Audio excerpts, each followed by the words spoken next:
When tech billionaire Vivian Cross whispered, "Please, just make it fast," in that blood-soaked Nashville ER, she wasn't begging for help. She was asking permission to give up.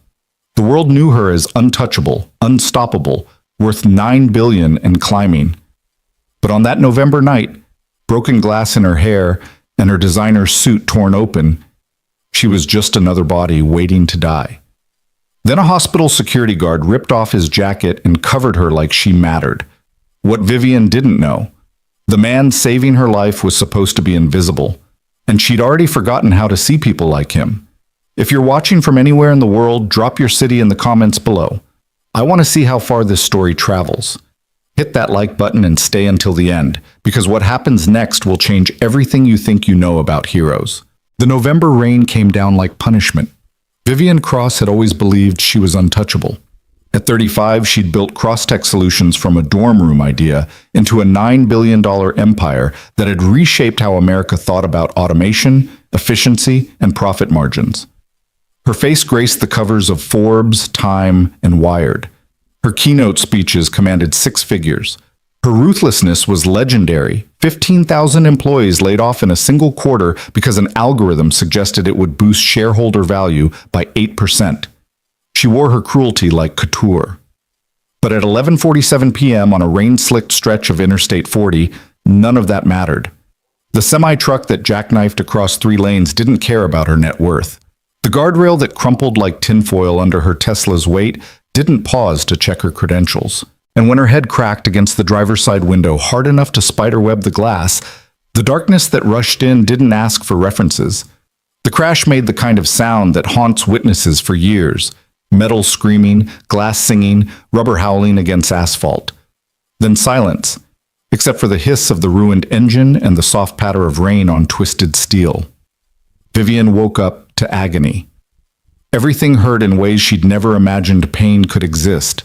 Her left leg was pinned beneath the collapsed dashboard, bent at an angle that made her stomach heave.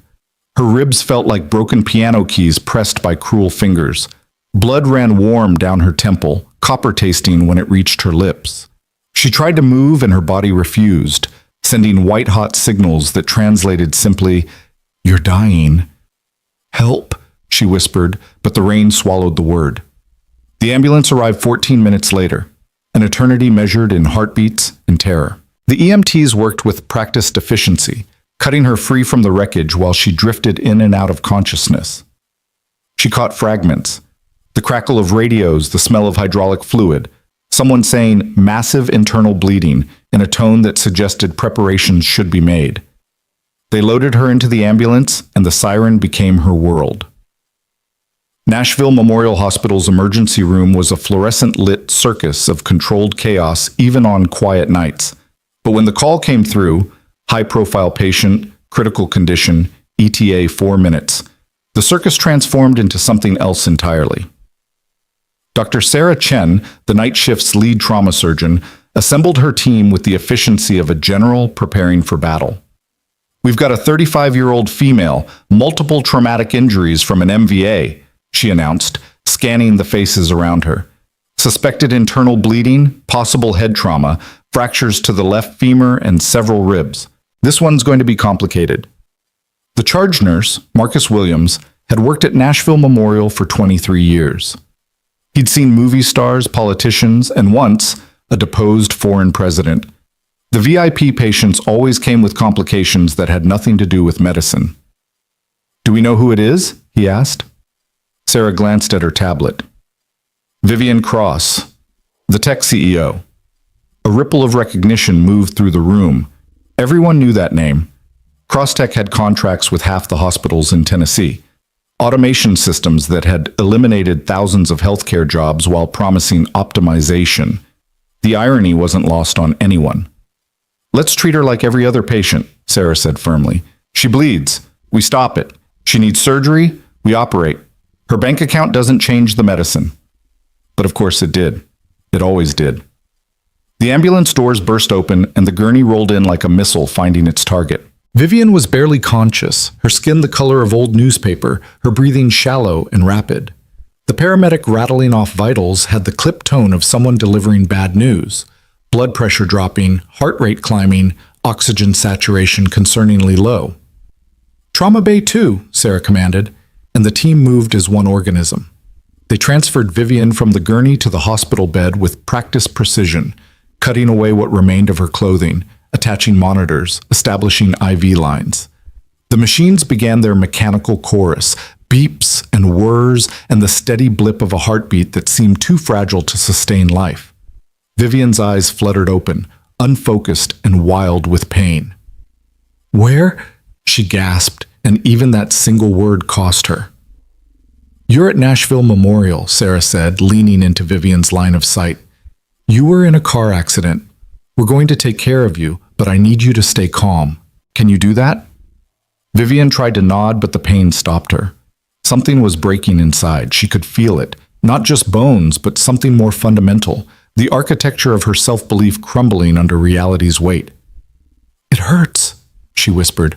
Please just make it fast." Sarah paused, exchanging glances with Marcus.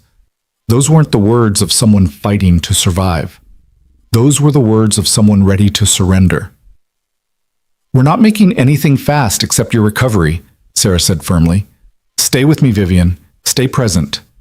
But Vivian's eyes were already glazing over, consciousness slipping like water through desperate fingers. The monitor screamed warnings, blood pressure plummeting, heart rhythm becoming erratic, internal bleeding, severe and accelerating. They had minutes, maybe less. "We need to move her to OR now," Sarah announced. "Page surgery, get me—" The trauma bay doors exploded inward. Everyone's head snapped around. Standing in the doorway was a man who had absolutely no business being there. Tall and broad-shouldered, wearing the charcoal gray uniform of hospital security, his badge reading ward in block letters. His face was all hard angles and barely controlled urgency, dark hair disheveled, brown eyes sharp enough to cut. "Sir, you can't be in here," Marcus started, but the security guard was already moving. Ethan Ward didn't waste time explaining. He'd been doing rounds near the ambulance bay when he'd seen them bring her in, had recognized the specific kind of chaos that meant someone was circling the drain. 20 seconds of observation told him everything he needed to know. Too many people talking, not enough people acting, a patient going into hypovolemic shock while the trauma team waited for clearance to move her. He'd seen this movie before, in Kandahar, in Helmand, and a dozen other places where waiting meant dying. "Her BP's dropping because she's bleeding into her abdomen," he said, his voice cutting through the noise with parade ground authority. "Probable splenic rupture, maybe liver laceration. You move her to OR, she crashes in the elevator. You need to stabilize her here first." Sarah's mouth opened to object, to demand why a security guard was issuing medical opinions, but something in his tone, the absolute certainty, the complete absence of doubt, made her pause. "Who the hell are you?" she asked instead. Ethan was already at Vivian's side, his hands moving with purpose. He pulled off his uniform jacket and draped it over her trembling body, not for warmth, but for something older than medicine, the primal human need to be covered when vulnerable, to be protected when exposed. "Someone who's kept people alive in worse situations than this," he said quietly. "You've got 2 units of O-negative running. Make it 4. Push TXA to slow the bleeding. Get ultrasound here for a fast exam. You need to know where the blood's pooling before you cut her open." Sarah's mind raced. The suggestions were sound, textbook even, delivered with the confidence of someone who'd made these decisions before. But security guards didn't have that training. Security guards didn't— "You're a doctor?" she asked. "Combat medic," Ethan replied, his attention never leaving Vivian. 82nd Airborne, 3 deployments. I've got more trauma experience than most of your residents." He bent closer to Vivian, who was barely conscious now, her breathing becoming labored. Her eyes found his face, struggling to focus, and Ethan held her gaze with an intensity that seemed to anchor her to the world. "Hey," he said softly, "I need you to look at me, right here. That's it." Vivian's lips moved soundlessly. "You're scared," Ethan continued, his voice low and steady. "That's okay. Fear means you're still fighting, but you don't get to quit, not tonight. You understand?" Something flickered in Vivian's eyes. Anger maybe, or indignation. How dare this stranger tell her what she could and couldn't do? But beneath that, something else. a tiny spark of will that hadn't quite guttered out. "Hurts," she managed. "I know, we're going to fix it, but I need you to stay with me. Stay present. Can you do that?" Vivian wanted to argue, wanted to explain that she'd spent her entire adult life being in control, and this broken, bleeding, helpless version of herself was unbearable. But the man's eyes held hers with something that felt like a command and a comfort simultaneously. She nodded, barely. Sarah made a decision. "Get me ultrasound and 4 more units of O-neg," she ordered. "And someone get this man a pair of gloves." The next 20 minutes were controlled chaos. Ethan worked alongside Sarah's team with the seamless efficiency of someone who'd done this dance 1,000 times before. The ultrasound confirmed his assessment. Vivian's spleen was torn, blood filling her abdominal cavity with each heartbeat. But with the additional fluids and tranexamic acid, her vitals stabilized enough to risk transport. Throughout it all, Ethan kept one hand on Vivian's shoulder, a steady pressure that said, "I'm here, you're not alone." His voice became her lifeline, talking her through each procedure with calm certainty. "They're going to put in a chest tube now. You'll feel pressure, then relief. Breathe through it. CT scan next. The machine's loud, but it can't hurt you. Close your eyes if you need to. Surgery prep. They'll give you something for the pain. When you wake up, this will be a memory." Vivian clung to that voice like a drowning person clings to driftwood. She didn't know this man's name, couldn't understand why a security guard knew how to read trauma imaging or why his hands felt as competent as any surgeon she'd employed. She only knew that when he said she'd be okay, some part of her actually believed it. They wheeled her toward the operating room at 12:23 a.m., 36 minutes after she'd arrived. Sarah walked alongside the gurney, already mentally preparing for the surgery ahead. Ethan stepped back, his role complete, but Vivian's hand suddenly shot out and grabbed his wrist. "Wait," she gasped. He leaned down. "I'm right here." "Your name," Vivian said, the words slurring as the pre-op sedation took hold. "Tell me your name." "Ethan," he said simply. "Ethan Ward." "Ethan," she repeated as if memorizing it. "Thank you. Thank you for—" But whatever she meant to say dissolved as unconsciousness claimed her. Her hand went slack in his, and the surgical team rushed her through the double doors that read, "Authorized personnel only." Ethan stood there for a long moment, watching the doors swing shut. Then he became aware of the eyes on him, the nurses, the residents, even Dr. Chen, all staring at him with expressions ranging from confusion to curiosity to something that might have been respect. "That was impressive," Sarah said carefully. "Where did you say you worked before hospital security?" But Ethan was already moving toward the exit, his face closing off. "I should get back to my rounds." "Wait, I'd like to talk to you about—" "Another time, Doc," Ethan said, and his tone made it clear the conversation was over. He pushed through the trauma bay doors and disappeared into the hospital's fluorescent corridors, back into the background where security guards belonged. Behind him, Sarah stood holding Vivian's blood-stained designer blazer, wondering what kind of man walked away from recognition without a second thought. The surgery lasted 4.5 hours. Sarah worked with the focused intensity of someone who'd learned long ago that lives hung on millimeter decisions. Vivian's spleen was beyond saving, torn too severely to repair, so they removed it. The liver laceration was more delicate work, requiring careful suturing and cauterization. They repaired a punctured lung, set the broken femur with a titanium rod, and stabilized 3 fractured ribs. By the time they closed, the sun was threatening the eastern horizon, and Sarah's back ached with the particular exhaustion that comes from holding another person's life in your hands for hours. "She's stable," she announced to the surgical team. "Let's get her to ICU." In the recovery room, Vivian drifted in morphine dreams. She saw the rain, felt the impact, heard the terrible music of metal death. But through it all, a steady voice cut through the chaos. "Stay with me. You're not alone." And when the nightmares got too close, when the darkness pressed in with suffocating weight, she remembered brown eyes that refused to let her quit, and a jacket that smelled like coffee, and something indefinably safe. She woke 3 times that night, confused and hurting, reaching for a hand that wasn't there. While Vivian fought through surgery, Ethan Ward walked through Nashville Memorial's basement corridors with the heavy tread of someone carrying invisible weight. He'd shed his blood-stained uniform jacket and pulled on a spare from his locker, though he could still smell the copper penny scent of trauma in his nostrils. The cafeteria was nearly empty at 2 a.m., just a few night shift workers grabbing terrible coffee and a janitor mopping the floors with methodical precision. Ethan bought a cup of something that claimed to be Colombian blend but tasted like regret, then headed to his usual table in the corner. Lily was already asleep there.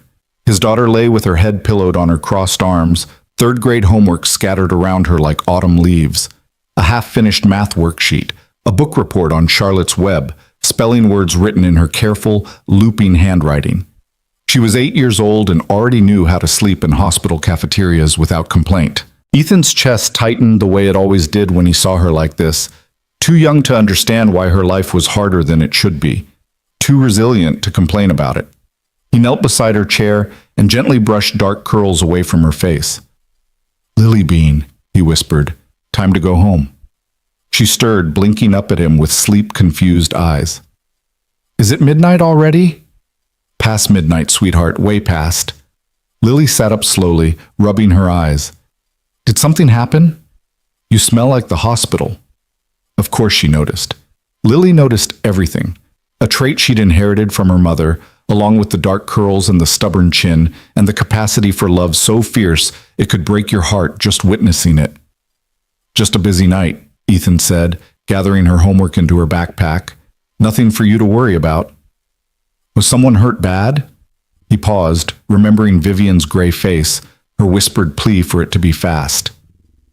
"Someone was hurt," he admitted, "but they're going to be okay." Lily studied him with those two knowing eyes. "Because of you?" "Because of a lot of people working together," Ethan corrected gently. "Come on. School's in 6 hours and you need real sleep, not cafeteria naps." They walked through the hospital's quiet corridors hand in hand, past rooms where people fought battles against pain and time and mortality.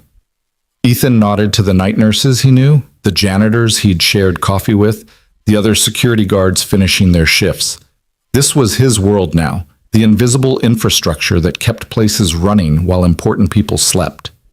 It was a long way from Kandahar.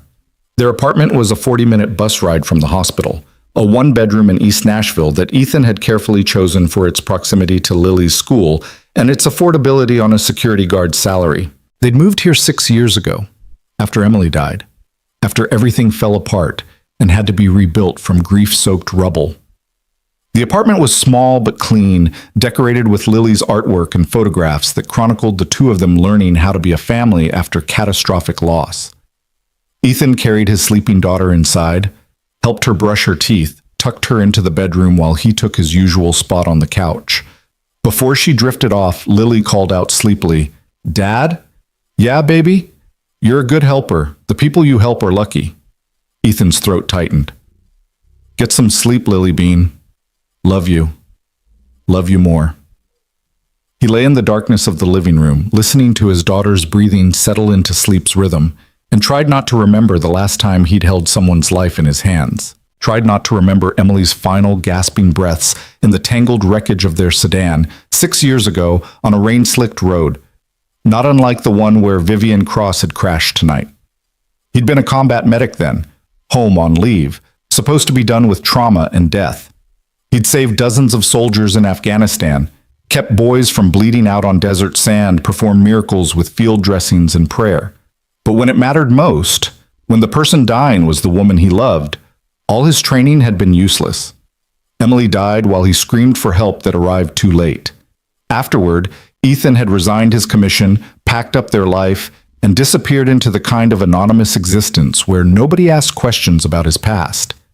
He took the security job because it was quiet, predictable, safe, because it kept him close to Lily and far from situations where life or death decisions landed in his hands.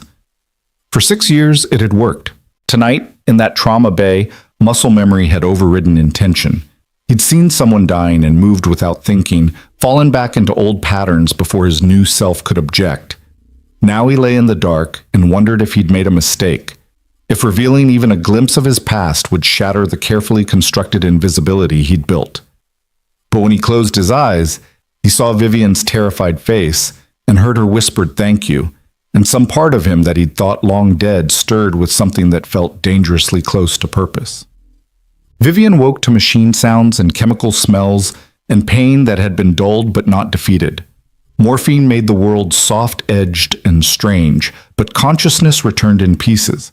Hospital room, ICU probably, her body heavy and wrong beneath crisp sheets. A nurse appeared, kind-faced and efficient. "Welcome back, Ms. Cross. I'm Jennifer. You're in ICU at Nashville Memorial. Do you remember what happened?" Vivian's mind groped through fog. "Crash," she managed, her voice rough as gravel. "The truck. That's right. You've had surgery. Everything went well. You're stable now." Stable. The word should have been comforting, but somehow wasn't. Vivian tried to catalog her injuries through the morphine haze: missing spleen, repaired liver, titanium in her leg, ribs that screamed when she breathed. The inventory of damage felt like reading someone else's medical chart. "How long?" she asked. "Surgery was 5 hours ago. It's almost 7 a.m. Morning. The accident had been at night. Vivian had lost hours to unconsciousness and operating theaters. Her life depended on strangers with scalpels. The thought made her stomach clench. "My phone. I need to call." "Your assistant's been notified," Jennifer said gently. "She's on her way. For now, you need to rest. Your body's been through significant trauma." But Vivian's fractured thoughts had snagged on something else. A memory that felt more solid than the morphine dreams. Brown eyes, a steady voice, a jacket that smelled like safety. "There was someone," she said slowly, "in the ER. A security guard. I think. She struggled to articulate what Ethan had done, how his presence had felt like the only fixed point in a universe of pain and terror. "He helped me. Before surgery." Jennifer's expression shifted. Surprised, maybe impressed. "Ethan? Ethan Ward?" "Yes, that was his name." "He's good people," Jennifer said warmly. "Everyone here loves Ethan. He's been with us about 6 years, always goes above and beyond. Though I didn't know he had medical training." Combat medic, Vivian remembered. 82nd Airborne. The fragments of information felt important, like clues to a puzzle she couldn't quite solve through the morphine fog. "I want to thank him," she said.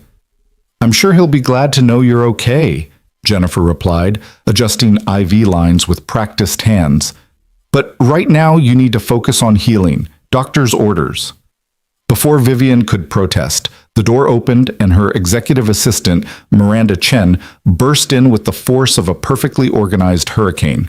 Miranda was 32, ruthlessly efficient, and had been with Crosstech for 7 years, long enough to anticipate Vivian's needs before Vivian articulated them. "Oh, thank God," Miranda breathed, her professional composure cracking. "Vivian, when I got the call—" She stopped, visibly collecting herself. "How are you feeling?" "Like I was in a car accident," Vivian said dryly, though even dark humor cost her. "What's the damage? And I don't mean to my spleen." Miranda pulled out her tablet, her armor of competence sliding back into place. "The accident made morning news. I've issued a statement saying you're stable and recovering, asking for privacy. Stock took a minor dip, but nothing catastrophic. The board's been briefed, key executives are covering your meetings, Miranda, and legal's handling the insurance and accident reports. The truck driver's okay, by the way. He's devastated, but okay." "Miranda," Vivian repeated, her voice carrying the edge that had cowed boardrooms. "I know you. You're leaving something out." Her assistant hesitated, and that moment of hesitation told Vivian everything. Miranda never hesitated unless the news was complicated, politically messy, or both. "What is it?" Vivian demanded. "The hospital leaked," Miranda said carefully. "Not officially, but someone talked to the press. They know you were brought here. They know it was serious, and—" She paused. "They know a security guard assisted in your initial treatment." Vivian's mind sharpened despite the drugs. "Ethan Ward." "Yes. Apparently he has military medical training. It's actually a good human interest angle. Local hero saves tech CEO, that kind of thing. I was thinking we could—" "No." Miranda blinked. No? No press, no story, no human interest angle, Vivian said flatly. The man did his job. We're not turning him into a media circus for our benefit. But, Vivian, it's positive coverage. It shows Crosstech employees and affiliates going above and beyond. It humanizes you after the... She caught herself, but too late. After the layoffs, Vivian finished coldly, you want to use a security guard who saved my life as PR damage control for mass firings.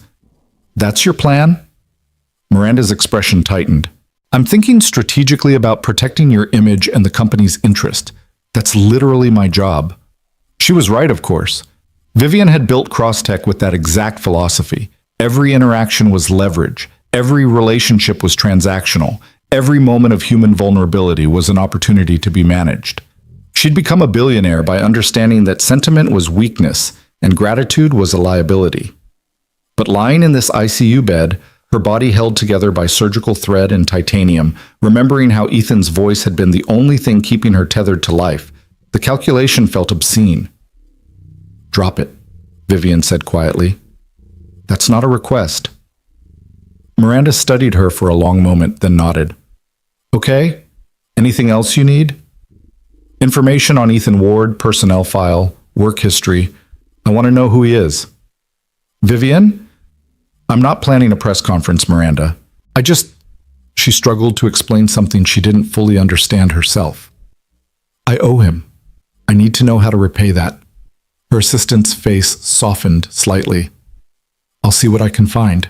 But right now, you need to rest. Dr. Chen was very clear that you're not out of the woods yet. After Miranda left, Vivian lay in the sterile ICU room and tried to reconcile the woman she'd been 12 hours ago with, whoever she was becoming in this moment. Yesterday, she wouldn't have thought twice about using someone's heroism for corporate advantage.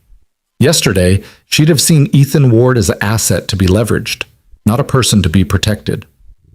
The morphine was making her maudlin, she decided. Once the drugs wore off and her body healed, she'd return to normal, ruthless, focused, untouchable. This gratitude, this strange softness, was just trauma response. It would pass. But when she closed her eyes, she kept seeing brown eyes that refused to let her surrender, and hearing a voice that had promised she'd survive and then made sure the promise came true. Stay with me. You're not alone. Nobody had ever said those words to her before. Not like that. Not like they meant them. Ciao. 3 days later, Vivian was moved from ICU to a private recovery suite on the hospital's top floor. The rooms here were designed for VIP patients, more hotel than hospital, with leather furniture, flat-screen televisions, and windows that overlooked Nashville's skyline. Crosstech had actually donated the funding to renovate this wing, back when Vivian was expanding into healthcare automation contracts. The irony wasn't lost on her. Miranda had transformed the room into a mobile command center, complete with laptops, tablets, and a secure video conferencing setup so Vivian could manage the company from her hospital bed. The board had been understanding about her absence, which meant they were circling like sharks, waiting to see if she'd show weakness. Vivian refused to show weakness, despite the pain that shot through her body with every movement, despite the exhaustion that made her bones feel like lead. She conducted meetings, reviewed quarterly projections, and made decisions that would impact thousands of lives. This was her identity, her purpose. Without it, she was just another broken body in a hospital bed. On the 4th day of her recovery, she finally asked Miranda to invite Ethan Ward to her room. Her assistant looked up from her tablet, surprised. Are you sure? I can arrange a more formal thank you. Flowers, a bonus, a commendation in his personnel file. I want to thank him myself, Vivian said. 15 minutes. Can you arrange it? Miranda hesitated, and again that hesitation spoke volumes. He's been difficult to reach. He's declined several interview requests, won't talk to the press, basically pretends nothing happened. He's not an employee of Crosstech, Vivian pointed out. He works for the hospital. He doesn't owe us anything. No, but... Miranda stopped, choosing her words carefully. Vivian, I did some research like you asked. Ethan Ward's background is complicated. Vivian sat up straighter, ignoring the protest from her healing ribs. Explain. He's 38, single father to an 8-year-old daughter. He's worked hospital security here for 6 years at $15 an hour, which is barely above Tennessee minimum wage. Before that, there's almost nothing. No tax records, no employment history, like he didn't exist before 2019. But he was military, Vivian said, remembering. Combat medic, 82nd Airborne. That's where it gets interesting, Miranda continued. I had to dig through military records, which wasn't easy and might not have been entirely legal. But yes, Ethan Alexander Ward, specialist, combat medic, 3 deployments to Afghanistan. He was decorated, Vivian. Bronze Star with Valor, Army Commendation Medal, Combat Medic Badge. He saved lives under fire, performed field medicine that Army doctors called miraculous. Vivian absorbed this, trying to square the image of a decorated war hero with the quiet security guard who'd covered her with his jacket and refused recognition. So what happened? Why is he working hospital security for minimum wage? Miranda's expression turned somber. His wife died. Car accident 6 years ago. Emily Ward, she was a nurse. They had an 18-month-old daughter. Ethan was home on leave when it happened. According to the accident report, he was in the car when she died. They were hit by a drunk driver on I-24. The air seemed to leave Vivian's lungs. Suddenly so much made sense, the practiced calm in the face of trauma, the refusal to make a story out of saving her life, the way he'd simply stepped back into the shadows afterward. Ethan Ward wasn't just a security guard. He was someone who'd lost everything and rebuilt from nothing, choosing invisibility over heroism, choosing his daughter over ambition.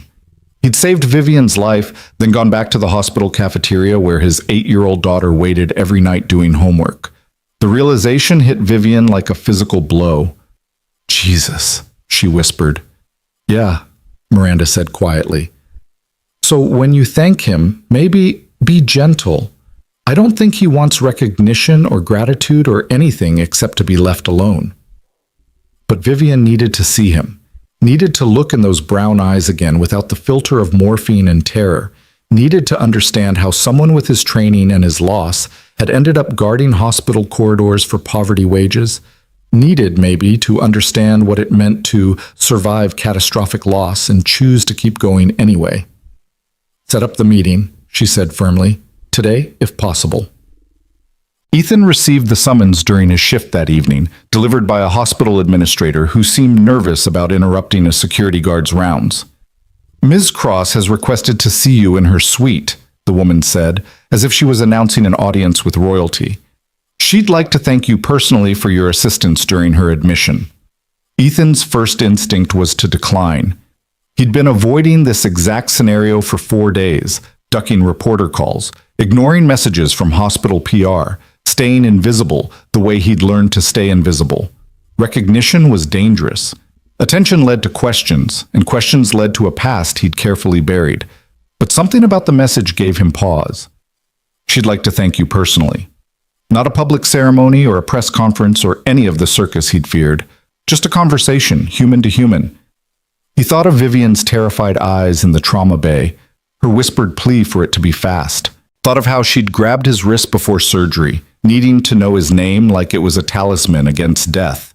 Maybe she deserved closure. Maybe they both did. Tell her I'll come after my shift ends, he said. Around midnight. The administrator blinked. Ms. Cross specified this evening, around 7... Midnight or not at all, Ethan interrupted, his tone making it clear the terms weren't negotiable. I have work to finish and a daughter to take care of. If Ms. Cross wants to see me, it'll be on my schedule. He walked away before the woman could respond, ignoring the small flicker of satisfaction at setting boundaries with someone who probably hadn't heard the word no in years. Vivian Cross could wait. The hospital's corridors needed patrolling, Lily needed dinner and homework help, and Ethan had learned long ago that his time was worth more than money could measure. At 11:45 p.m., after his shift officially ended and after making sure Lily was settled in the cafeteria with her books and a hot chocolate from the vending machine, Ethan made his way to the VIP recovery suite. The elevator ride to the top floor felt like ascending into foreign territory. Ethan had worked at Nashville Memorial for 6 years but had never been to this wing, the domain of wealthy patients whose insurance came with leather furniture and skyline views. His normal territory was the basement corridors, the loading docks, the cafeteria during quiet nights. He straightened his uniform, suddenly aware of the worn patches on his shoulders and the fact that he probably smelled like hospital coffee and industrial cleaner. Then he caught himself and almost laughed. He'd faced down Taliban fighters and held together dying soldiers with field dressings and pure will. He could handle a conversation with a billionaire. The suite's door was slightly ajar. Ethan knocked anyway, waiting for permission before entering foreign territory. "Come in," Vivian's voice called, and he pushed through into opulence. The recovery suite looked nothing like the rest of the hospital, more like a five-star hotel room, all dark woods and soft lighting and probably 1,000 thread-count sheets on the hospital bed. Vivian sat propped against pillows, laptop balanced on her knees, looking substantially better than the last time he'd seen her. She'd traded blood and terror for silk pajamas and calculated poise, though he could see pain in the tightness around her eyes and the careful way she held her torso. She looked up as he entered, and something flickered across her face. Surprise maybe, or recognition, or something more complex that Ethan couldn't quite read. "Mr. Ward," she said, closing the laptop and setting it aside. "Thank you for coming. I know it's late." "Ethan's fine," he said, staying near the door, careful to maintain distance. "And you said you wanted to see me." Vivian studied him with the intensity of someone used to reading people for advantage. "I did. I wanted to thank you properly. What you did in that emergency room..." She paused, and for a moment the perfect poise cracked. "You saved my life. I know that. Everyone knows that." "Dr. Chen saved your life," Ethan corrected. "I just kept you stable until she could do the hard work." "Don't diminish what you did," Vivian said sharply. I remember how scared I was, how much I wanted to give up. And I remember your voice telling me I didn't get to quit. If you hadn't been there, someone else would have stepped up," Ethan interrupted. "That's how hospitals work. You were never alone, Ms. Cross. You were surrounded by people who wanted to save you." Vivian's eyes narrowed slightly. "You're making this difficult." "Making what difficult?" "Thanking you. I'm trying to express gratitude and you keep deflecting." Ethan almost smiled. "I appreciate the thought, but I don't need thanks. I'm glad you're okay. That's enough." "It's not enough for me," Vivian insisted. I want to do something for you. A bonus? Or a commendation? Or there must be something you need." And there it was. The transaction. The billionaire's instinct to quantify gratitude, to settle debts with money and gestures.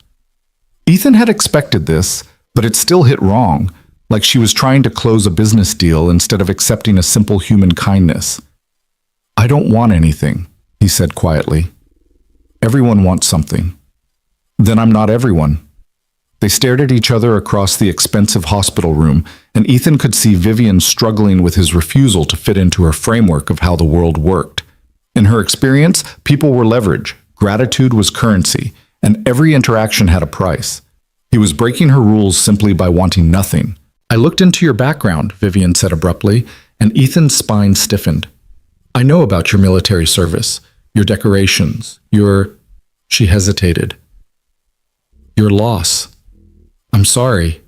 Ethan's jaw clenched. "You had no right." "I know. But I needed to understand who saved me. Needed to know why a decorated combat medic is working hospital security for poverty. Wages when you could be doing so much more." "Could I?" Ethan asked, and his voice carried an edge sharp enough to cut. "Because from where I'm standing, I'm exactly where I need to be. I have a daughter who needs stability, not a father chasing ambition. I have a job that lets me be present in her life, not drowning in 60-hour weeks. And I have peace, Ms. Cross. Maybe that's not worth billions, but it's worth more than you think." Vivian flinched like he'd struck her. I didn't mean to imply that my life is less than yours because it's smaller," Ethan finished. "That I'm wasting potential by choosing my child over a career? Because that's what it sounded like." The silence stretched taut between them. Vivian's face had gone carefully blank, the way people's faces do when they're fighting to maintain composure. Ethan wondered if he'd pushed too hard, said too much, revealed too much of the anger he usually kept locked down. But he was tired of people thinking invisibility meant inconsequential. "You're right," Vivian said finally, her voice small. "I'm sorry. That was condescending and wrong. Your choices, your life, they're none of my business." Ethan nodded once, accepting the apology.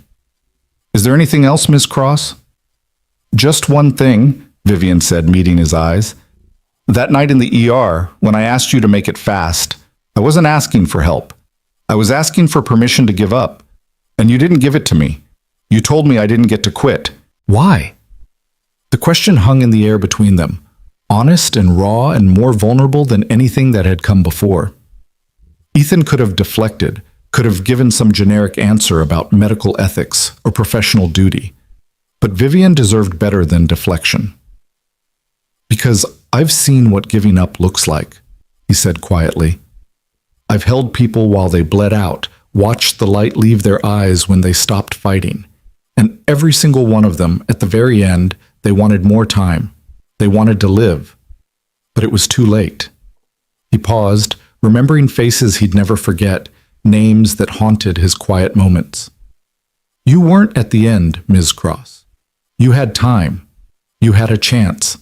And no matter how much it hurt, no matter how scared you were, you didn't get to throw that away. Not on my watch." Vivian's eyes glistened with something that might have been tears, though she blinked them away before they could fall. "Thank you," she whispered, "for not letting me." "You're welcome.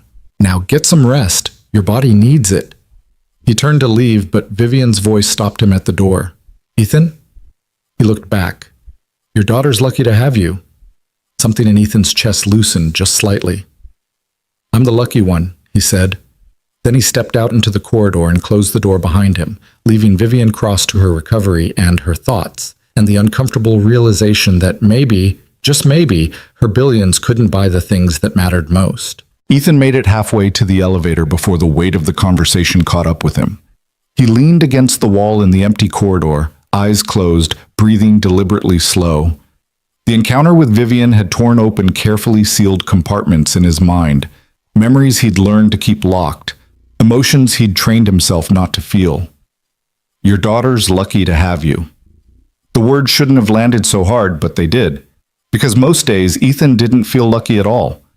Most days felt like barely keeping his head above water while Lily watched from the shore, too young to understand why they lived in a one-bedroom apartment and ate pasta 4 nights a week and spent her evenings in hospital cafeterias instead of at home. He pushed off the wall and headed for the elevator, forcing himself back into the present. Lily would be wondering where he was. They had their routine, their small rituals that held their lives together, and he'd already disrupted it enough tonight. The cafeteria was nearly empty when he returned, just a handful of night workers scattered across the tables. Lily sat in their usual corner, head bent over a book, dark curls falling forward to hide her face. She looked so much like Emily in that moment that Ethan's breath caught, the same delicate features, the same unconscious grace, the same fierce concentration that made the world disappear. "Hey, Lily Bean," he said softly, sliding into the seat across from her. "Ready to head home?" She looked up, and her smile was the best thing he'd seen all night. "I finished my book report. Want to hear it?" "Always." Lily launched into an enthusiastic summary of Charlotte's Web, complete with detailed opinions about each character's motivations and moral development. At 8 years old, she had the vocabulary of someone twice her age and the empathy of someone who'd learned too young that life was fragile and people left without warning. Ethan listened with the full attention she deserved, asking questions, praising her insights, trying to give her every scrap of normal childhood he could manage. This was why he worked nights at $15 an hour instead of chasing better opportunities. This right here, his daughter's animated face, her excited voice, her absolute certainty that her father cared about fictional spiders and their pig friends. Everything else was just noise. They caught the last bus home, Lily curled against his side, nearly asleep by the time they reached their stop. Ethan carried her the final 3 blocks, her slight weight familiar and precious against his chest. Inside their small apartment, he tucked her into bed, kissed her forehead, and whispered the same words he said every night. "Love you more than the world, Lily Bean." "Love you more than the stars," she murmured, already half dreaming. Ethan retreated to the living room, to his permanent home on the couch, and tried not to think about Vivian Cross lying in her luxury suite, asking questions he had no good answers for. Tried not to wonder why a billionaire's opinion mattered to him at all. But sleep came slowly, and when it finally did, his dreams were full of rain and twisted metal and voices begging him not to let them go. The next 3 weeks passed in the familiar rhythm of Ethan's life. He worked his shifts, walked his rounds, kept the hospital's shadows safe and orderly. Lily went to school, did her homework in the cafeteria, filled their apartment with stories and laughter, and the kind of fierce love that made poverty almost bearable. They were surviving, which was more than some people managed. Ethan heard updates about Vivian through the hospital grapevine. She was recovering well, already working from her hospital bed, apparently running her empire with the same ruthless efficiency that had built it. The news didn't surprise him. People like Vivian Cross didn't slow down just because their bodies demanded it. They pushed through pain the same way they pushed through boardrooms, with absolute refusal to show weakness. He wondered if she'd learned anything from nearly dying. Probably not. People rarely change just because they'd glimpsed mortality. They went back to their normal lives and convinced themselves it had been an aberration, a fluke, something that wouldn't happen again. Ethan knew better. He knew that death was always closer than anyone wanted to believe, that catastrophe didn't care about your plans or your power, that everything you built could vanish in the time it took metal to crumple and glass to shatter. He learned that lesson the hardest way possible. On a Wednesday evening during his regular rounds, Ethan found himself walking past the hospital's main auditorium. Music and laughter spilled through the doors, some kind of event happening inside. He almost kept walking, but curiosity made him pause and glance at the sign posted outside. Nashville Memorial Annual Charity Gala. Black tie event. Benefiting pediatric care. Expansion. Ethan remembered the gala vaguely from previous years. It was the hospital's biggest fundraiser, a chance for wealthy donors to feel good about themselves while writing tax-deductible checks. The security team usually pulled extra shifts to manage the parking and keep an eye on the expensive gifts displayed for silent auction. He wasn't scheduled to work the event, his shift ended before it started, but habit made him check the doors anyway, ensuring they were properly secured from the outside corridors. Professional thoroughness, Emily used to call it. Obsessive attention to detail, she'd say with fond exasperation, kissing him before he left for another deployment. Ethan shook off the memory and continued his rounds. The past needed to stay in the past, especially on nights when his defenses felt thin. Inside the auditorium, beneath crystal chandeliers that had cost more than most people's yearly salary, Vivian Cross stood in a midnight blue gown that had been custom altered to accommodate her healing injuries. She looked elegant and powerful, every inch the billionaire CEO, though her ribs still ached with every breath and her leg throbbed despite the pain medication. Miranda had argued against her attending the gala so soon after surgery, but Vivian had insisted. She needed to be seen, needed to project strength and control, needed to remind the world that she was still Vivian Cross, still untouchable, still at the top of the mountain she'd climbed through sheer ruthless will. Also, Crosstech was the gala's platinum sponsor, and her absence would have raised questions she didn't want to answer. So she stood in heels that hurt her healing leg, smiled at donors who wanted proximity to power, and made small talk about market trends and technological disruption while mentally calculating how soon she could escape. The cane she'd reluctantly brought leaned against the wall nearby, a concession to physical reality she resented with every fiber of her being. "Vivian, darling, you look absolutely radiant," gushed Margaret Whitmore, a philanthropist whose family money came from textiles, and whose charity work was more about social positioning than actual compassion. "We were all so worried when we heard about your accident, but here you are, stunning as always." "Thank you, Margaret," Vivian replied with practiced warmth.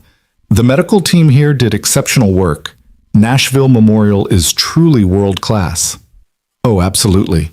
And I heard the most fascinating story about a security guard who helped save you." "Is that true?" Vivian's smile didn't waver, but something inside her tensed. The entire emergency room team was excellent. Everyone played their part. But there was someone special, wasn't there? Someone with military training who just happened to be there when you needed him. Margaret leaned in conspiratorially. "It's like something from a movie. I do hope you've thanked him properly." "I have. Vivian said coolly. And I'm sure he appreciates his privacy being respected. Margaret looked momentarily confused by the rebuke, then recovered with a tinkling laugh. Of course, of course. Still, what a lovely story. The kind of thing that reminds us we're all human, even powerful women like yourself. After Margaret drifted away to corner her next social target, Vivian found herself thinking about Ethan despite her best efforts not to. 3 weeks had passed since their conversation in her recovery suite. 3 weeks during which she'd returned to work with obsessive focus, determined to prove the accident hadn't weakened her. But late at night, when the pain medication wore thin and sleep stayed elusive, she remembered brown eyes that had refused to let her surrender. Remembered a voice that had promised she'd survive and then made sure the promise came true. Remembered a man who'd walked away from recognition without a second thought because he had something more important waiting for him in a hospital cafeteria. Your daughter's lucky to have you, she'd told him. But the truth was more complicated. Vivian had spent 3 weeks thinking about what it meant to choose your child over ambition, to measure wealth in moments instead of money, to build a life so deliberately small it could fit in a one-bedroom apartment and still feel complete. She didn't understand it. Couldn't comprehend how someone with Ethan's skills and training could be satisfied working security for poverty wages. It violated everything Vivian believed about human nature and ambition and the fundamental drive to accumulate more, be more, have more, unless she was wrong about what actually mattered. The thought was uncomfortable enough that Vivian reached for her wine, needing something to do with her hands. The gala swirled around her, music and laughter, and the particular energy of wealthy people congratulating themselves for their generosity. She used to love these events, the networking opportunities, the chance to be seen and admired and envied. Now it all felt hollow, like watching a play she no longer believed in. Miss Cross, are you all right? Miranda appeared at her elbow, ever vigilant. You look pale. Should you be standing so long? I'm fine, Vivian lied, just tired. We can leave whenever you want. You've made the required appearance, done the photo ops. No one would blame you for... A commotion near the far side of the auditorium cut Miranda off mid-sentence. Raised voices, sudden movement, the particular quality of chaos that meant something had gone wrong. Vivian's gaze snapped toward the disturbance, her body tensing despite the pain it caused. A man had collapsed near the silent auction tables. He was perhaps 60, overweight, his face the color of old newspaper. His wife knelt beside him, screaming his name, while other guests stood frozen in that peculiar paralysis that overtakes people during medical emergencies, wanting to help but not knowing how, afraid to make things worse.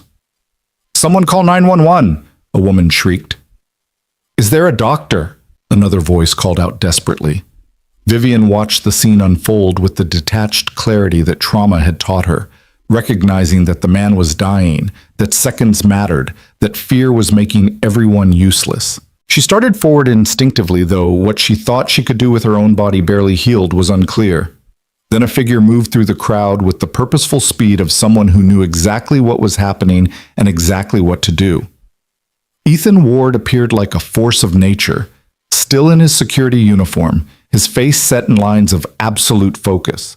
He must have been doing rounds nearby when the emergency began, must have heard the commotion and responded the way he'd been trained to respond.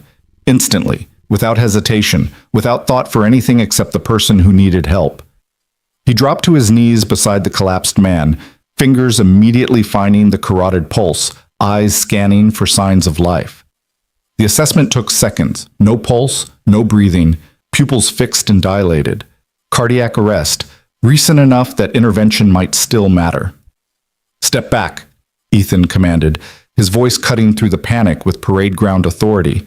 The crowd obeyed without question, responding to something primal in his tone, the voice of someone who'd commanded in life or death situations before. He tilted the man's head back, checked his airway, positioned his hands over the sternum with practiced precision. Then he began CPR with the steady, controlled rhythm of someone who'd done this dozens of times. Who knew that perfect compression depth and perfect timing could be the difference between brain death and survival? 1, 2, 3, 4, Ethan counted under his breath, pushing hard and fast exactly the way the protocols demanded. 30 compressions, then he tilted the man's head back, pinched his nose, and delivered 2 rescue breaths with the kind of clinical efficiency that came from muscle memory older than thought. The crowd watched in absolute silence. Even the wife had stopped screaming, transfixed by the sight of this security guard performing a miracle in real time. Vivian stood frozen, transported back to that night in the emergency room when these same hands had kept her alive. She'd been too drugged and terrified to fully process what Ethan was then, what he'd been trained to do. But now, watching him work with absolute mastery over a situation that would have paralyzed most people, she finally understood. This wasn't just a man with medical training. This was a combat medic who'd performed field medicine under fire, who'd kept soldiers alive when death was the statistically likely outcome, who'd learned to function at peak efficiency while hell exploded around him. This was what he'd walked away from. This extraordinary competence, this ability to stand between someone and death and refuse to move. He'd buried it beneath a security guard's uniform and $15 hourly wages because his daughter needed him more than the world needed his skills. The sacrifice of it staggered her. "Come on," Ethan muttered, continuing the compressions with metronomic precision. "Come on, don't quit on me. Stay with it." 30 more compressions, 2 more breaths. Repeat. His arms would be burning by now, his shoulders screaming, but his rhythm never faltered. Another cycle, another. The man's wife sobbed quietly, praying to whoever might be listening. Then, on the 4th cycle, the impossible happened. The man's chest hitched with an independent breath. His eyelids fluttered. Color began returning to his gray face like dawn breaking over frozen ground. Ethan immediately checked for a pulse and found one, thready but present, life returning in fragile increments. He rolled the man into recovery position, ensuring his airway stayed clear, one hand remaining on his shoulder in reassurance. "You're okay," Ethan said quietly. "Just breathe. Help's coming. You're going to be fine." The man's eyes focused slowly on Ethan's face, confused and frightened but alive. His lips moved soundlessly, trying to form words that wouldn't quite come. "Don't try to talk," Ethan instructed. "Save your strength. You had a cardiac arrest, but you're back. You're going to make it." The auditorium erupted in applause. Wealthy donors who'd just witnessed actual heroism instead of the performative kind they usually celebrated. But Ethan didn't acknowledge the crowd. He stayed focused on his patient, monitoring breathing and pulse, keeping the man stable and calm until the paramedics arrived. When the emergency team rushed in with their equipment and their protocols, Ethan provided a crisp handoff. Patient information, timeline of events, interventions performed. The lead paramedic looked at Ethan with professional recognition, the way one practitioner acknowledges another. "Outstanding work," the paramedic said. "You saved his life." Ethan just nodded, already stepping back, already fading into the background the way he always did. But this time, the crowd wouldn't let him disappear. People pressed forward, wanting to shake his hand, to thank him, to touch proximity to heroism like it might rub off. "That was incredible," someone gushed. "Are you a doctor?" another person asked. "Who are you?" a third voice demanded. Ethan's face had gone carefully blank, his body language screaming discomfort. This was his nightmare. Attention, questions, visibility. He'd performed CPR because someone needed help, not because he wanted recognition. Now he was trapped by his own competence, pinned under the weight of other people's gratitude. His eyes found Vivian across the crowd, and something passed between them. A moment of recognition, of shared understanding about what it meant to be seen when you'd rather stay invisible. Then he looked away, searching for an exit, preparing to bolt. But before he could move, hospital administration descended. The CEO himself, Dr. Richard Blackwell, materialized with the uncanny timing of someone who'd smelled a PR opportunity. He was 62, silver-haired, with the smooth polish of someone who'd spent more time in boardrooms than operating rooms. "Mr. Ward," Blackwell said warmly, placing a proprietary hand on Ethan's shoulder. "What you just did was extraordinary. Absolutely extraordinary. You're a credit to Nashville Memorial." "I was just doing what needed to be done," Ethan replied, his tone flat. "Anyone with training would have—" "But you're not just anyone, are you?" Blackwell interrupted, his smile widening. "Military background, combat medicine, you're exactly the kind of person we want representing our institution." Vivian watched the exchange with growing unease. She recognized Blackwell's tone, his body language, his agenda. He was packaging Ethan into a narrative, transforming a quiet man who'd helped someone into a symbol that could be leveraged for institutional benefit. She'd been about to do the same thing 3 weeks ago. Miranda had suggested it. Local hero saves CEO, positive press, humanizing story. Vivian had shut it down because Ethan had asked her to, because he'd made clear that he valued privacy over recognition. Now Blackwell was doing exactly what Vivian had refused to do, and Ethan's face showed barely concealed fury. "Dr. Blackwell," Ethan said carefully, "I appreciate the acknowledgement, but I'd prefer to get back to my work now." "Nonsense," Blackwell said. "This deserves proper recognition. In fact, I'd like to discuss your role at the hospital. Someone with your skills shouldn't be working security. We should talk about opportunities in emergency medicine, perhaps a position with our trauma team." "I'm not interested," Ethan cut him off. "Thank you, but no." Blackwell blinked, clearly not accustomed to being declined. "Mr. Ward, I don't think you understand the opportunity I'm offering." "I understand perfectly," Ethan said, his voice taking on an edge that made people nearby take an instinctive step back. "You want to leverage what just happened for good publicity. Turn me into a feel-good story that makes donors open their wallets. But I'm not interested in being your mascot, Dr. Blackwell. I did my job. Now I'd like to go back to doing it quietly." The air in the auditorium shifted, conversations dying as people tuned into the confrontation. Blackwell's smile had frozen into something brittle and slightly dangerous. Nobody spoke to him like that, certainly not a security guard making $15 an hour. "I think you're misunderstanding my intentions," Blackwell said coldly. "I'm trying to help you." "Then help me by respecting my choice to decline," Ethan replied. "I don't want recognition, I don't want opportunities, I don't want anything except to finish my shift and go home to my daughter. Can you help me with that?" Vivian found herself moving before conscious thought caught up with intention. She crossed the auditorium floor with her cane tapping against polished wood, her heels clicking out a rhythm that made people instinctively part before her. Power had its own gravity, and even injured, even barely recovered, Vivian Cross commanded space. "Dr. Blackwell," she said smoothly, inserting herself into the confrontation with practiced ease, "I don't believe we've had a chance to speak this evening. Thank you for hosting such a lovely event." Blackwell's attention snapped to her, his expression transforming instantly from annoyance to obsequious warmth. "Ms. Cross, what a pleasure. I hope you're enjoying yourself despite," he gestured vaguely at her injuries, "everything you've been through." "I'm recovering well, thank you, and I couldn't help but notice the extraordinary response to the medical emergency. Mr. Ward here is quite remarkable." Ethan's eyes narrowed slightly, warning her not to push whatever angle she was working, but Vivian ignored the warning, playing the game she'd mastered long before she'd built her first billion. "Indeed," Blackwell agreed. "I was just discussing potential opportunities for Mr. Ward within our organization." "How generous," Vivian interrupted. "Though I imagine Mr. Ward's current position suits him quite well, given his personal circumstances." "Not everyone measures success by title and salary, Dr. Blackwell. Sometimes the most valuable thing is flexibility and time with family." She let the words land deliberately, watching Blackwell process the implicit rebuke. Then she turned to Ethan, her expression softening just slightly. "Thank you again for what you did that night in the ER," she said, "and for what you just did here. You have a gift for showing up exactly when you're needed most."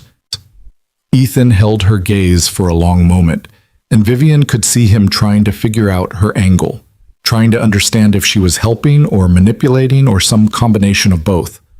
Finally, he nodded once, a gesture that might have been acknowledgement or might have been dismissal. "Just doing my job, Miss Cross," he said. Then to Blackwell, "If you'll excuse me, I have rounds to finish." He walked away before anyone could stop him, disappearing into the corridor beyond the auditorium with the same quiet competence that marked everything he did.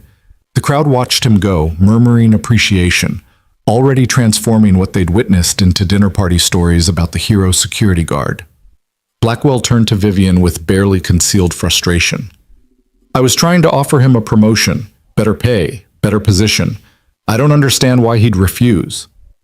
Maybe because he doesn't need what you're offering, Vivian said quietly. Maybe he's already figured out what actually matters, and it's not the things we typically value. She excused herself before Blackwell could respond, suddenly exhausted by the evening's performance.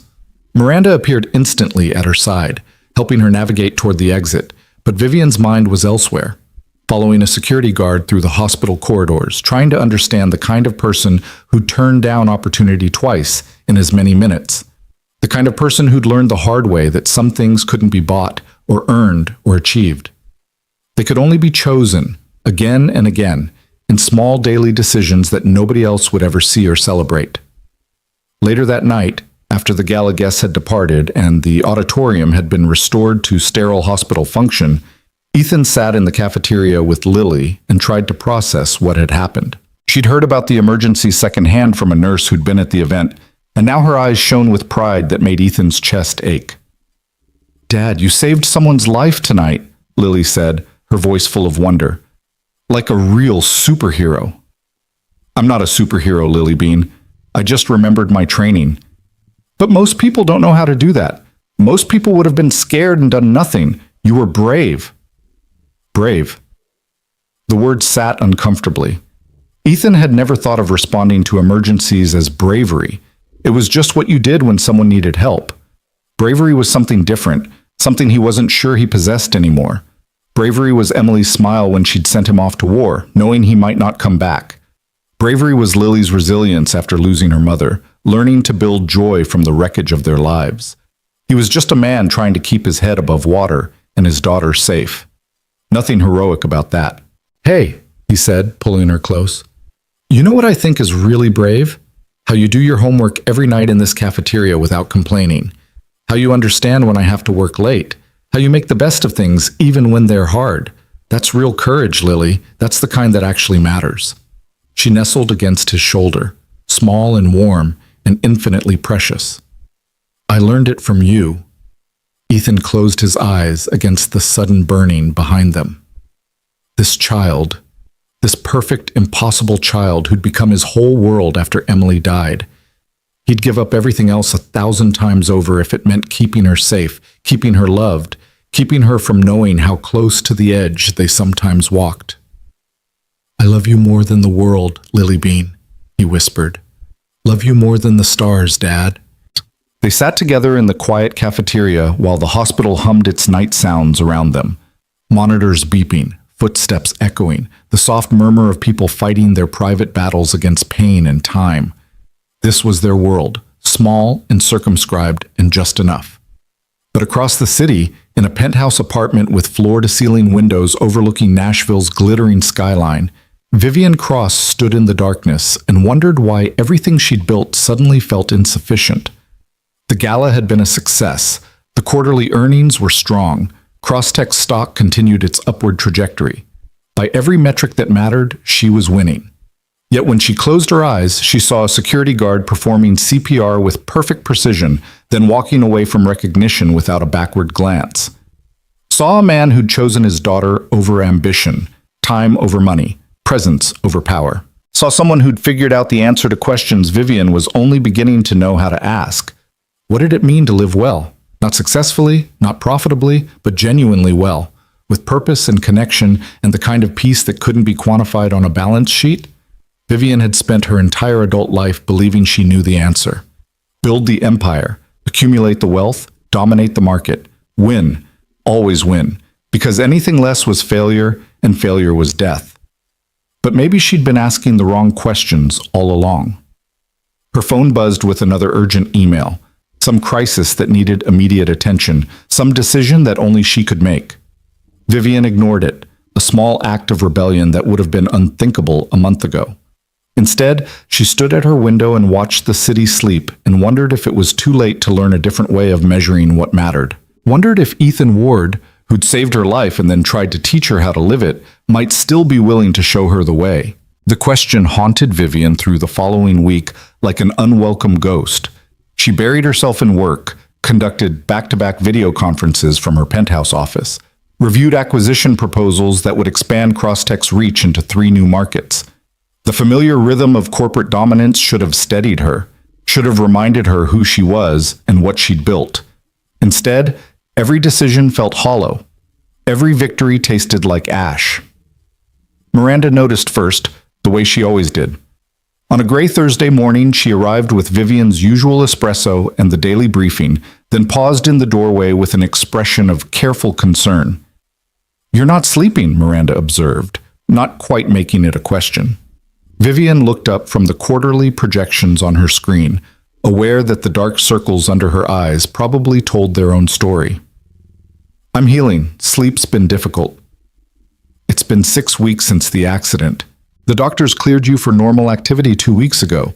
This isn't about physical recovery anymore, is it?" For a moment, Vivian considered deflecting, falling back on the professional distance that had always defined their relationship. But Miranda had been with her for 7 years, had witnessed every triumph and weathered every crisis, had earned the right to honesty even when honesty was uncomfortable. "No," Vivian admitted quietly, "it's not." Miranda set down the espresso and closed the office door, a gesture that meant they were off the record now, speaking human to human rather than executive to assistant. She settled into the chair across from Vivian's desk with the patient expression of someone prepared to wait however long necessary. "Talk to me," Miranda said simply. Vivian stared at the city beyond her windows, trying to find words for feelings she barely understood herself. "Do you ever wonder if we're doing it wrong? All of this, the empire building, the market domination, the relentless push for more. What if we've been measuring success with the wrong metrics?" Miranda's eyebrows rose slightly. "That's a pretty existential question for a Thursday morning." "I know. I'm sorry. It's just—" Vivian paused, struggling. That night at the gala, watching Ethan Ward save that man's life and then walk away from everything Dr. Blackwell offered him, he didn't want recognition or opportunity or advancement. He just wanted to finish his shift and go home to his daughter. "And that bothers you because—" "Because I can't understand it," Vivian said, frustration bleeding into her voice. "I've spent my entire life believing that people like him, people with extraordinary skills working jobs beneath their capabilities, are wasting their potential, that they should want more, strive for more, become more. But he's chosen something different, and he seems genuinely content with that choice. It violates everything I thought I knew about human nature and ambition." Miranda was quiet for a long moment, considering. "Maybe the violation is the point. Maybe what you thought you knew was incomplete." "Meaning what?" "Meaning you built Crosstech on certain assumptions about what drives people. Money, status, power, achievement. Those assumptions worked beautifully for building a tech empire. But Ethan Ward operates on completely different assumptions about what makes life worth living. And watching him might be forcing you to question whether your model is universal or just one option among many."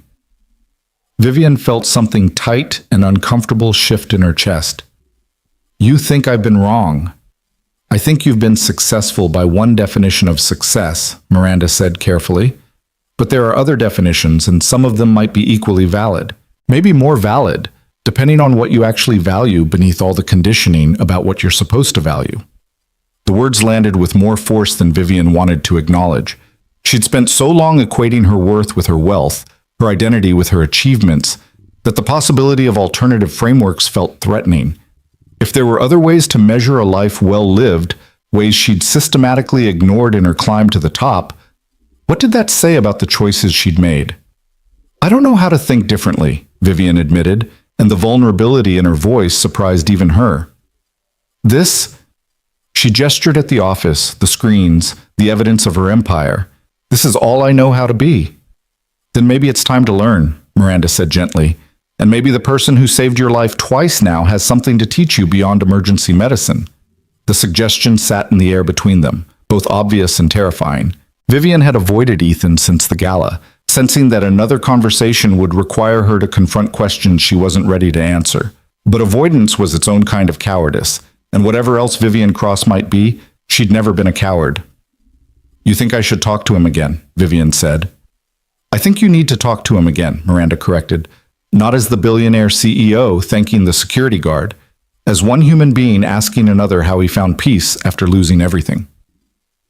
Vivian's hands trembled slightly as she reached for her espresso, needing something to do with the sudden surge of emotion. What if he tells me I've wasted my life? What if he tells you there's still time to change? Miranda countered. Vivian, you nearly died 6 weeks ago. You whispered, make it fast because giving up felt easier than fighting. That's not the voice of someone who's satisfied with how they've lived. That's the voice of someone who's already questioning everything but hasn't admitted it yet. The truth of it hit Vivian like a physical blow. She'd been so focused on recovery, on returning to normal, on proving the accident hadn't changed her, that she'd refused to examine what she'd actually felt in that moment when death seemed inevitable. The relief. The terrible, shameful relief of imagining it could all just stop. The relentless drive, the constant performance, the exhausting maintenance of an empire that demanded everything and gave back so little of what actually mattered. I don't know how to do this, Vivian whispered. I don't know how to be anything other than what I've built. Miranda's expression softened. Then maybe start by asking someone who figured out how to rebuild from nothing, someone who lost everything and chose what to keep when he put the pieces back together. She was right, of course. Miranda was almost always right about the things that mattered beyond quarterly earnings and market share. Vivian pulled out her phone, opened a new message, and stared at the blank screen for a long moment before typing. Mr. Ward, I'd like to speak with you again, not as CEO to employee, just as one person to another. Would you be willing to meet for coffee? She hit send before she could overthink it, then immediately wanted to take it back. But the message was already delivered, already out in the world, already requiring a response that Ethan could refuse or accept or ignore entirely. The reply came faster than expected, just 3 words that somehow carried the weight of everything unsaid between them. Tomorrow, 2 p.m., hospital cafeteria. Vivian showed up 15 minutes early, a nervous habit from her corporate life that felt absurdly out of place in the hospital's basement cafeteria. The space was nearly empty in the mid-afternoon lull, just a few scattered workers grabbing late lunches and a janitor methodically mopping the floors. Vivian bought terrible coffee from a vending machine and claimed a corner table, feeling more anxious than she had before major investor presentations or hostile board meetings. This was different. This mattered in ways that had nothing to do with profit margins or shareholder value. This was about something more fundamental, the architecture of a life, the question of what made survival worth the effort. Ethan arrived exactly at 2, still in his security uniform, walking with the economical grace of someone who'd learned to move through the world without wasting energy. He bought his own coffee, black and bitter, then slid into the seat across from Vivian with an expression that managed to be both guarded and curious. Ms. Cross, he said by way of greeting. Vivian, please. I think we're past formalities. He nodded once, accepting this. All right, Vivian, what can I do for you? Straight to the point, no small talk, no social niceties. Vivian appreciated the directness even as it made her task harder. How did you ask someone to teach you how to live when you'd spent decades certain you already knew? I've been thinking about what you said, she began carefully. That night in my recovery room when you told me you have peace, I didn't understand it then. I'm not sure I fully understand it now, but I need to. Ethan's expression didn't change, but something shifted in his eyes. Recognition maybe, or sympathy, or the particular wariness of someone who'd learned the hard way that vulnerability could be weaponized. Why? He asked simply. Vivian took a breath, steadying herself. Because 6 weeks ago, when I thought I was dying, my first instinct wasn't to fight. It was to surrender, to ask for it to be over quickly. And that terrifies me more than the accident itself. Because it means somewhere along the way, I stopped believing my life was worth fighting for. The words hung in the air between them, more honest than anything Vivian had said in years. Ethan studied her face with an intensity that felt like being seen all the way through, past the designer clothes and the billions and the carefully constructed persona, down to the raw truth underneath. That's a brave admission, he said finally, or a pathetic one. No. Pathetic would be never admitting it at all. Pathetic would be going back to exactly who you were and pretending nearly dying taught you nothing. He paused, choosing his next words carefully. But if you're expecting me to give you some kind of revelation or roadmap or easy answer about how to fix your life, I can't do that. I'm not qualified to tell billionaires how to find meaning. You found it, Vivian pressed. After losing your wife, after walking away from your military career, you rebuilt something that feels complete enough that you can turn down opportunities most people would kill for. I need to understand how you did that. Ethan's jaw tightened, pain flickering across his face before he could mask it. You want to know how I found peace? I didn't find it, Vivian. I chose it. Every single day, even on the days when choosing felt impossible, and it cost me everything I thought I wanted. Tell me, Vivian said quietly. Please. I'm asking as someone who's lost and doesn't know the way forward. For a long moment, Ethan said nothing. He stared into his coffee like it might hold answers, his hands wrapped around the cup with white-knuckled intensity. When he finally spoke, his voice was rough with barely controlled emotion. When Emily died, I was holding her hand. We were both in the car when the drunk driver hit us. I had minor injuries, some bruises, and a concussion. She had catastrophic trauma to her chest and abdomen. I knew immediately it was bad. I'd seen enough combat injuries to recognize mortal wounds. But I tried anyway. Did everything I'd been trained to do, everything that had saved lives in Afghanistan. He paused, swallowing hard. It wasn't enough. She died while I screamed for help, while our 18-month-old daughter cried in her car seat, while I kept pressure on wounds that wouldn't stop bleeding. All my training, all my experience, and I couldn't save the person who mattered most. Vivian felt tears burning behind her eyes, but refused to let them fall, sensing that Ethan needed her to be steady while he relived his worst nightmare. After the funeral, I had a choice to make, he continued. I could go back to the army, throw myself into the work, let the adrenaline and the mission consume the grief. A lot of guys do that. They can't face normal life after losing someone, so they chase deployment after deployment until either they find peace or they don't come home. Or I could resign my commission and focus on the one thing Emily and I had built together, our daughter. You chose Lily, Vivian said softly. I chose Lily, Ethan confirmed. But it wasn't noble or heroic. It was survival. She was all I had left of Emily, and I couldn't bear the thought of her losing both parents. So I walked away from the only career I'd ever known, moved to a city where nobody knew my history, and took the first stable job that would let me be present in my daughter's life. Hospital security. Hospital security, he echoed. $15 an hour, night shifts so I could be there for Lily during the day. Zero prestige or advancement potential. By every metric society uses to measure success, I failed spectacularly. I went from decorated combat medic to invisible night shift worker, from someone who mattered to someone people don't even see. He looked up then, meeting Vivian's eyes directly. But here's what I learned. I didn't lose my worth when I lost my status. My value as a human being wasn't tied to my rank or my achievements or how impressive my resume looked. It was tied to how I showed up for the people who needed me. And the person who needed me most was an 18-month-old girl who just lost her mother. Vivian felt something crack open inside her chest, painful and necessary. How did you let go of ambition? How did you stop measuring yourself against what you could have been? I didn't let go of ambition, Ethan said. I redefined it. My ambition became being the father Lily deserved, making sure she felt loved and safe and seen, teaching her that worth comes from character, not achievement, building a life small enough that we could both fit inside it comfortably. He leaned forward, his intensity almost overwhelming. Every single day, I make the same choice. When Dr. Blackwell offers me promotions, when I see job postings for paramedic positions that would pay triple my salary, when I remember what it felt like to be really good at something important, I choose Lily. I choose presence over prestige. I choose time over money. And it's hard, Vivian.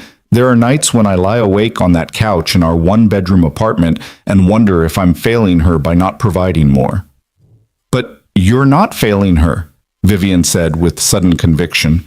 You're giving her something more valuable than money. You're giving her a parent who chose her every single time without hesitation. Maybe, Ethan allowed, but the point is, peace isn't something you find.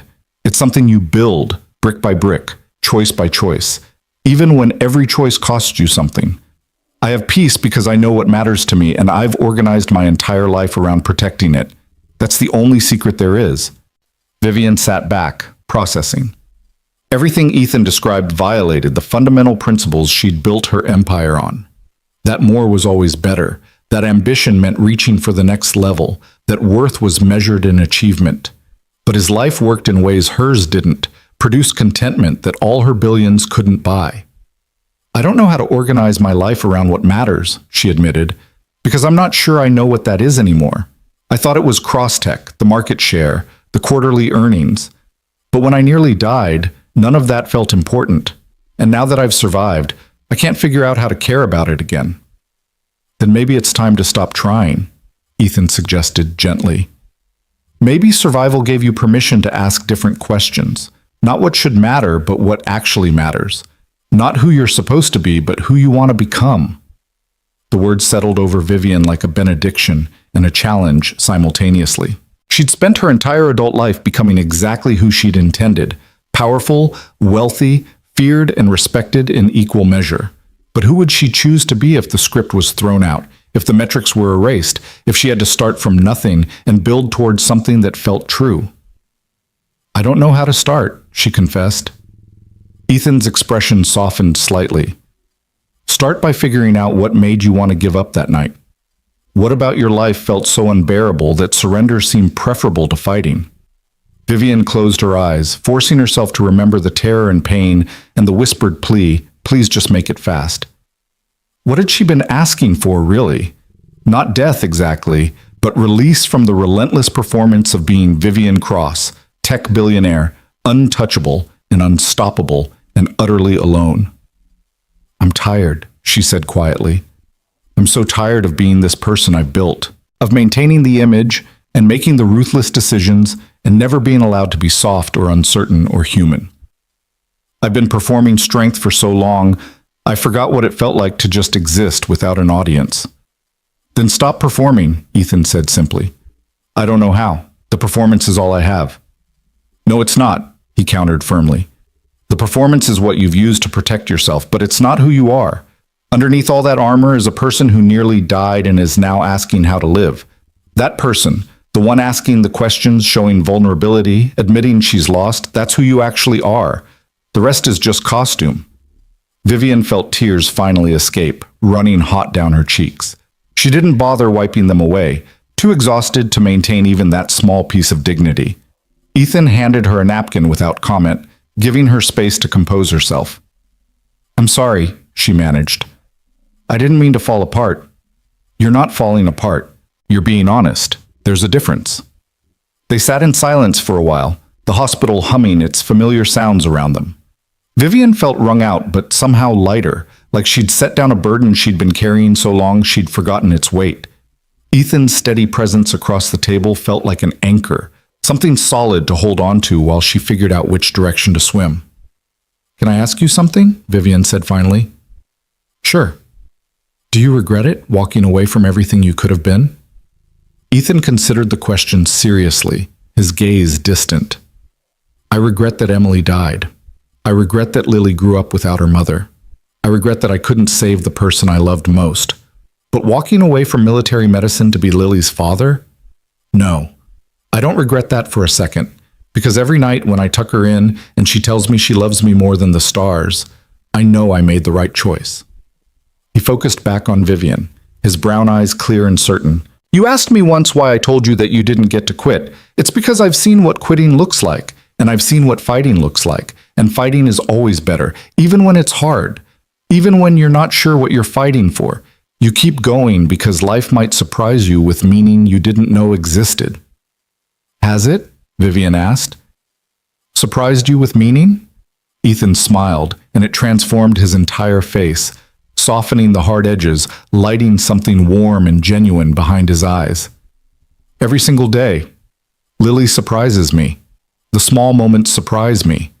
The way sunrise looks through our apartment window, the way she laughs at jokes that aren't funny, the way she holds my hand when we cross the street, even though she's probably too old for that now. If I'd quit, I would have missed all of it. Vivian felt something shift inside her chest, like tectonic plates rearranging after years of being locked in place. This was what she'd been missing, not the grand achievements or the market dominance, but the small moments of genuine connection, the surprise of meaning appearing in places she'd never thought to look. I want that, she said quietly. I want to be surprised by my life instead of controlling every aspect of it. Then you're going to have to let go of some control, Ethan pointed out. Make space for things you didn't plan. Allow yourself to be changed by experiences instead of just managing them. That sounds terrifying. It is, he agreed, but it's also the only way to actually live instead of just existing. Before Vivian could respond, a small voice called out from across the cafeteria. Dad! They both turned to see a young girl approaching, dark curls bouncing, backpack slung over one shoulder, face bright with the particular joy of a child finding her parent. This had to be Lily, though Ethan's posture had already confirmed it, his entire body shifting toward her with protective warmth. Hey, Lily Bean, Ethan said, his voice transforming into something soft and full of love. I thought you were at the library doing your project. I finished early, Lily announced proudly. Mrs. Henderson said my research was excellent and I could leave, so I came to find you. She'd reached their table now, and her curious gaze shifted to Vivian with the frank assessment only children could pull off without rudeness. Are you Miss Cross, the lady Dad helped? Vivian felt suddenly exposed under that intelligent scrutiny, acutely aware that this 8-year-old probably understood more about what actually mattered than Vivian had learned in 35 years. I am, Vivian confirmed, managing a smile. You must be Lily. Your father's told me about you. Good things, I hope, Lily said with a grin that was pure charm, then turned back to Ethan. Mama, can we go home soon? I'm hungry and we're almost out of pasta. Ethan checked his watch, calculating. My shift doesn't end for another 4 hours, sweetheart, but I can get you something from the vending machine. Actually, Vivian interrupted, surprising herself. I'm heading out and I'm starving. Would you both like to join me for an early dinner? My treat. There's a great family restaurant about 2 blocks from here that serves incredible Italian food. The invitation hung in the air, impulsive and genuine and completely outside anything Vivian would have done 6 weeks ago. Ethan's expression shifted through surprise to wariness, to something that might have been consideration. He looked at Lily, silently checking with her, and Vivian watched their wordless communication with fascination. Can we, Dad? Lily asked. When was the last time we went to a real restaurant? The question was innocent, just a child's enthusiasm, but it landed with uncomfortable weight. When was the last time they'd gone to a real restaurant? Probably months, maybe longer, because security guards making $15 an hour didn't have much budget for dining out, especially when most of that income went to rent and school supplies and keeping an 8-year-old clothed and fed. Lily, Ms. Cross is busy, Ethan started. I'm not, Vivian interrupted firmly, and I'd really like the company. Please, let me do this one small thing. Ethan studied her face, trying to read her intentions, probably wondering if this was charity or manipulation or some billionaire power play he couldn't yet identify. But whatever he saw there must have satisfied him, because he nodded slowly. Okay, he said. One dinner, but I'm covering the tip. Vivian wanted to argue but recognized the importance of letting him maintain that small piece of dignity. Deal. They walked the 2 blocks to Marcello's, an unpretentious family place that Vivian had actually never visited despite it being so close to the hospital. She usually ate at places with Michelin stars and wine lists that read like novels, restaurants where being seen mattered as much as the food itself. But Marcello's had red-checked tablecloths and a grandmotherly hostess who greeted them with genuine warmth. And when they were seated in a corner booth, Vivian felt more relaxed than she had in any 5-star establishment she could remember. Lily ordered spaghetti carbonara with the confidence of someone who knew exactly what she wanted, then launched into enthusiastic conversation about her school project on the solar system. Ethan listened with complete attention, asking questions that showed he actually cared about the answers, and Vivian found herself captivated by their easy rapport, the obvious love that flowed between them like electricity. This was what she'd been missing. This simple, genuine connection, the kind that couldn't be bought or negotiated or leveraged for advantage. Just a father and daughter sharing a meal and stories, making space for each other in ways that felt essential rather than transactional. Ms. Cross, Lily said suddenly, turning her attention back to Vivian, Dad says you run a big company. What's that like? Vivian paused, considering how to answer honestly without either bragging or complaining. It's complicated, she said finally. There are parts I love, solving problems, building things that didn't exist before, helping the company grow. But there are also parts that are really hard, making decisions that affect thousands of people, always having to be perfect, never getting to just be myself without everyone watching. Lily processed this seriously. That sounds lonely. The observation hit with surprising force, coming from an 8-year-old. Vivian had spent years refusing to acknowledge her loneliness, telling herself that power and wealth were adequate substitutes for genuine connection. But here was this child, cutting through pretense with one simple word: lonely. It is lonely, Vivian admitted, more than I realized until recently. You should make more friends then, Lily suggested with the straightforward logic of childhood. Friends make everything better. You're absolutely right, Vivian agreed, smiling despite the tightness in her chest. Maybe I should work on that. The food arrived. Steaming plates of pasta, bread that smelled like heaven, simple and perfect. They ate together, conversation flowing easily, and Vivian couldn't remember the last time a meal had felt this comfortable. Not performance, not networking, just people sharing food and stories and the particular warmth of being present with each other. Watching Ethan with his daughter, Vivian finally understood what he'd been trying to tell her. This was the meaning he'd chosen to organize his life around. These ordinary moments made extraordinary by attention and love. This was worth more than any promotion or recognition, worth choosing again and again even when it cost him everything else. After dinner, as they stood outside the restaurant saying goodbye, Lily surprised Vivian by throwing her arms around her waist in an impulsive hug. "Thank you for dinner, Ms. Cross," Lily said. "I hope we can do it again sometime." Vivian bent down, returning the embrace with an unexpected surge of emotion. "I'd like that very much. And please, call me Vivian." Lily nodded seriously, then took her father's hand. "Come on, Dad. I want to show you what I learned about Jupiter's moons." Ethan smiled at his daughter, then looked back at Vivian. "Thank you for dinner, for—" He paused, searching for words. "For being willing to ask hard questions instead of pretending you have all the answers." "Thank you for being willing to answer them," Vivian replied. "For being honest even when it cost you something to share." They stood there for a moment, understanding passing between them, recognition of shared struggle, respect for different choices, the beginning of something that might eventually become friendship if they both had the courage to let it grow. Then Ethan and Lily walked away hand in hand, disappearing into the Nashville evening, and Vivian stood alone on the sidewalk feeling both emptier and fuller than she had in years. Empty of the old certainties, the rigid framework she'd built her life around. Full of possibility, of questions she was finally ready to ask, of the terrifying hope that maybe it wasn't too late to learn a different way of living. She pulled out her phone and typed a message to Miranda. "Cancel tomorrow's meetings. All of them. I need time to think. Need time to—" Then she walked back to her penthouse, her mind already turning over questions she'd spent decades avoiding. What did she actually value beneath the conditioning? What kind of life would feel worth fighting for?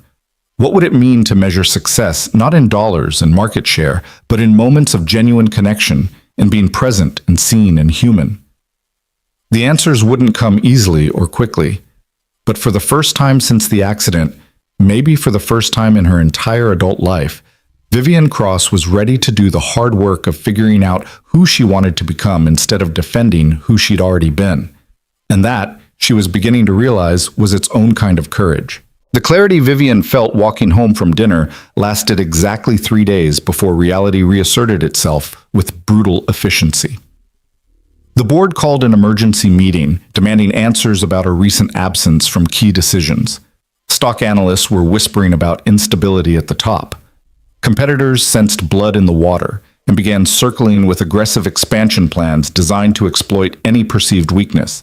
Miranda appeared in her penthouse office on Monday morning with the expression of someone bearing bad news that couldn't be sugarcoated.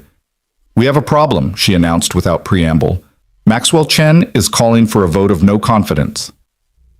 Vivian's stomach dropped. Maxwell Chen was Crosstech's largest institutional investor and a board member who'd been skeptical of her leadership since the mass layoffs. He represented old money, conservative strategy, and the kind of calculating ruthlessness that made Vivian's own approach look merciful by comparison. On what grounds? Vivian asked, though she already knew the answer.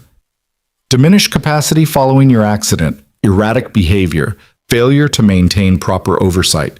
He's arguing that your recovery has compromised your judgment and that Crosstech needs leadership that can stay focused on shareholder value. Miranda paused. He's got 3 other board members already aligned with him.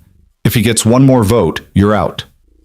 The word should have ignited Vivian's competitive fire, should have triggered the ruthless instinct to destroy any threat to her position.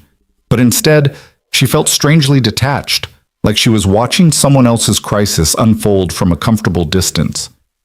What does he want? Vivian asked quietly. Your resignation, most likely. Or at minimum, a diminished role with Chen's people taking over day-to-day operations. Either way, it's a coup. Vivian walked to her windows, looking out over the Nashville skyline she'd conquered through sheer force of will. Crosstech occupied 3 buildings in the downtown core, employed 4,000 people in this city alone, had reshaped the technological landscape through innovations she'd personally shepherded from concept to reality. This empire was her creation, her identity, her proof that she mattered, and she was surprised to discover she wasn't sure she cared enough to fight for it anymore. Schedule the board meeting, Vivian said finally. I'll address Chen's concerns directly. Vivian, you need to come out swinging on this. Show them you're still the same leader who built this company. Aggressive, focused, uncompromising.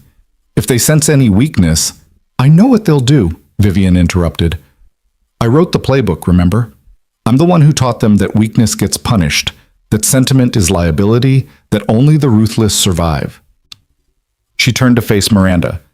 Maybe it's time to show them something different. Miranda's expression shifted to alarm. What does that mean? I'm not sure yet, but I'm tired of playing by rules I don't believe in anymore. Tired of being the person those rules created. Vivian paused, searching for words to explain something she barely understood herself. That night in the ER, when Ethan told me I didn't get to quit, he gave me a second chance at life. But what's the point of surviving if I just go back to being someone who didn't think survival was worth fighting for? So what are you going to do? Miranda asked carefully. I'm going to tell the truth, Vivian said, and see what happens. The emergency board meeting convened 2 days later in Crosstech's main conference room, a space designed to intimidate with its floor-to-ceiling windows and its table that could seat 20 in ergonomic leather chairs that cost more than most people's monthly rent. Vivian arrived exactly on time, walking without her cane for the first time since the accident, wearing a charcoal suit that projected power and control. But inside, she felt strangely calm. Not the controlled calm of someone suppressing emotion, but the genuine peace of someone who'd already decided that the outcome mattered less than the integrity of her response. Maxwell Chen sat at the far end of the table, flanked by his allies, Richard Bartlett from Venture Capital, Susan Morrison from Private Equity, and James Huang representing the pension fund investors. They wore expressions of practiced concern that barely masked their predatory intent. Dr. Sarah Chen was also present, representing the hospital's interests as a Crosstech partner, and she gave Vivian a small nod of encouragement that felt surprisingly anchoring. The remaining board members occupied the middle ground, waiting to see which way the wind would blow before committing their votes. Thank you all for making time on short notice, Vivian began, standing at her position at the head of the table. I understand there are concerns about my leadership following the accident. Maxwell, since you called this meeting, why don't you outline those concerns directly? Chen leaned back in his chair with the confidence of someone who'd already won. It's nothing personal, Vivian. We're all relieved you survived. But the reality is that Crosstech needs leadership that's fully present, fully committed, and operating at peak capacity. Since your accident, you've missed key strategic meetings, delayed important decisions, and frankly, you seem distracted. That's understandable given your recovery, but it's not sustainable for a company of this size and complexity. What specific decisions have I delayed? Vivian asked calmly. The Singapore expansion, the acquisition of data flow systems, the restructuring proposal for our automation division. These are million-dollar decisions that required immediate action, and you've been stalling for weeks. I haven't been stalling, Vivian corrected. I've been reconsidering. There's a difference. Chen's expression hardened. Reconsidering what, exactly? This was the moment. Vivian could feel the weight of it, the fork in the road where she either retreated to familiar territory or committed fully to the new path she'd barely begun walking. She thought of Ethan's words in the cafeteria. Peace isn't something you find, it's something you build, choice by choice, even when every choice costs you something. She chose courage over comfort. Reconsidering whether expansion for expansion's sake actually serves anyone beyond shareholders, Vivian said clearly. Reconsidering whether acquiring companies just to eliminate competition creates genuine value or just consolidates power. Reconsidering whether the automation restructuring you're pushing would actually improve efficiency or just displace another 2,000 workers while padding our profit margins. The silence in the room was absolute. Chen's face had gone dangerously still. That's exactly what I'm talking about, he said coldly. This kind of soft thinking is what happens when leaders lose their edge. Crosstech wasn't built on sentiment, Vivian. It was built on making hard choices, prioritizing profit, and not apologizing for winning. You're right, Vivian agreed, surprising him. I built this company on those principles. I made ruthless decisions. I prioritized numbers over people. I convinced myself that the only measure of success was market dominance and shareholder returns.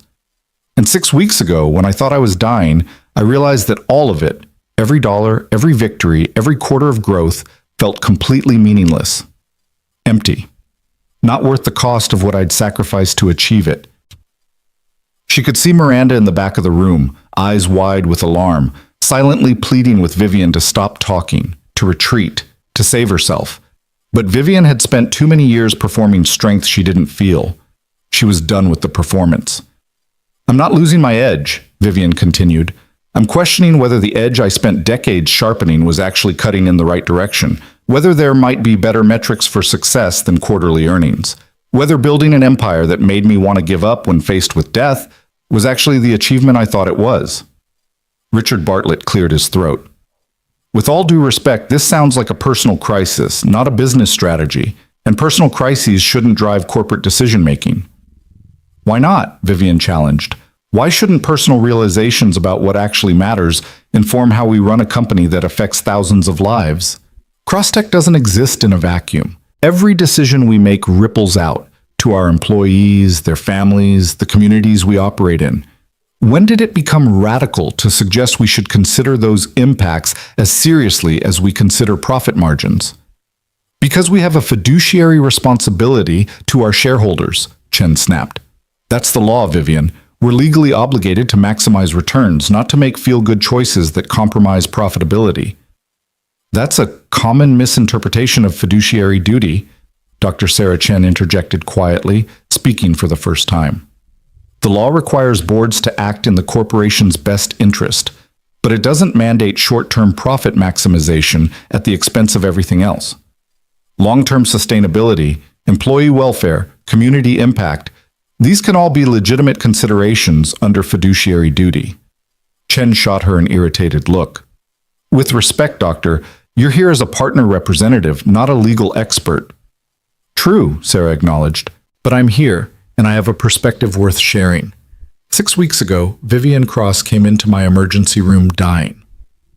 One of my security staff, a man making poverty wages despite being a decorated combat medic, stepped up and helped save her life. Then he went back to his regular shift like nothing extraordinary had happened. That man has been invisible to most of you despite working in a hospital that Crosstech Automation Systems helped redesign. How many other people have we rendered invisible in our pursuit of efficiency? The question hung in the air, uncomfortable and challenging. Susan Morrison shifted in her seat, looking distinctly uneasy. This is getting philosophical, Morrison said. We're here to discuss concrete leadership concerns, not debate corporate ethics. The two aren't separable, Vivian said firmly. My leadership approach created a company that's profitable but toxic, efficient but cruel, successful by every metric except the ones that actually matter. I'm not having a personal crisis, Susan. I'm having an awakening to the consequences of choices I made without examining whether they aligned with any values beyond winning. So what are you proposing? James Huang asked, his tone more curious than hostile. That we abandon profit entirely? Become some kind of charity organization? No, Vivian replied. I'm proposing we expand our definition of success to include sustainability, employee welfare, and community impact alongside profitability. I'm proposing we make decisions that balance stakeholder interests instead of prioritizing shareholders exclusively. I'm proposing we build a company people actually want to work for instead of one they tolerate because they need the paycheck. That's naive, Chen said dismissively. In 6 months, your competitors will eat your lunch while you're busy making everyone feel good about themselves. The market rewards ruthlessness, not kindness. Maybe, Vivian acknowledged. Or maybe the market is changing and we've been too entrenched in old paradigms to notice. Employee turnover costs us millions annually. Our reputation for brutal efficiency makes recruitment harder and more expensive. The automation backlash has created PR nightmares that damage our brand. What if taking care of people actually makes better business sense than treating them as disposable? She could see some board members considering this, the logic breaking through their reflexive resistance. But Chen wasn't backing down. I'm calling for a vote, he announced. All in favor of Vivian Cross stepping down as CEO, effective immediately, please indicate. The room tensed. This was it. The moment that would define not just Vivian's future, but the entire trajectory of what Crosstech could become. Chen raised his hand, followed by Bartlett and Morrison. Wang hesitated, then kept his hand down. The remaining board members looked at each other, uncertainty written across their faces. Before you vote, Vivian said quietly, I want to tell you what actually happened that night in the ER. When I thought I was dying, I didn't think about Crosstech. I didn't think about market share or quarterly projections or any of the things I've spent years obsessing over. I thought about how lonely I was, how empty success felt when there was nobody to share it with, how I'd sacrificed every relationship, every moment of genuine connection, every chance at happiness on the altar of ambition. And I asked the universe to just let it end quickly because continuing felt unbearable. Her voice cracked slightly, but she pushed forward. A security guard I'd never met refused to let me quit. He told me I didn't get that choice, that life was worth fighting for even when it hurt, even when I couldn't see why. He was right. But now I have to figure out how to build a life worth the fight. And I can't do that by returning to being someone who makes people invisible, who values profit over humanity, who measures worth exclusively in dollars. Vivian met each board member's eyes in turn. So yes, I've changed. Nearly dying does that. But I'm not diminished. I'm clarified. I finally understand what matters. If you think that makes me unfit to lead Crosstech, then vote me out. I won't fight it. But if you're willing to take a risk on a different kind of leadership, one that might actually create sustainable value instead of just extracting it, then I'm asking for your trust. The silence stretched long enough to be painful. Then Sarah Chen spoke again.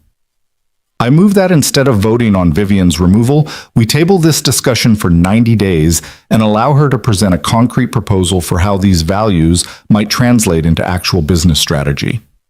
If the board finds the proposal unacceptable at that point, we can revisit the leadership question. It was a lifeline, unexpected and generous. Wang nodded immediately. I'll second that motion.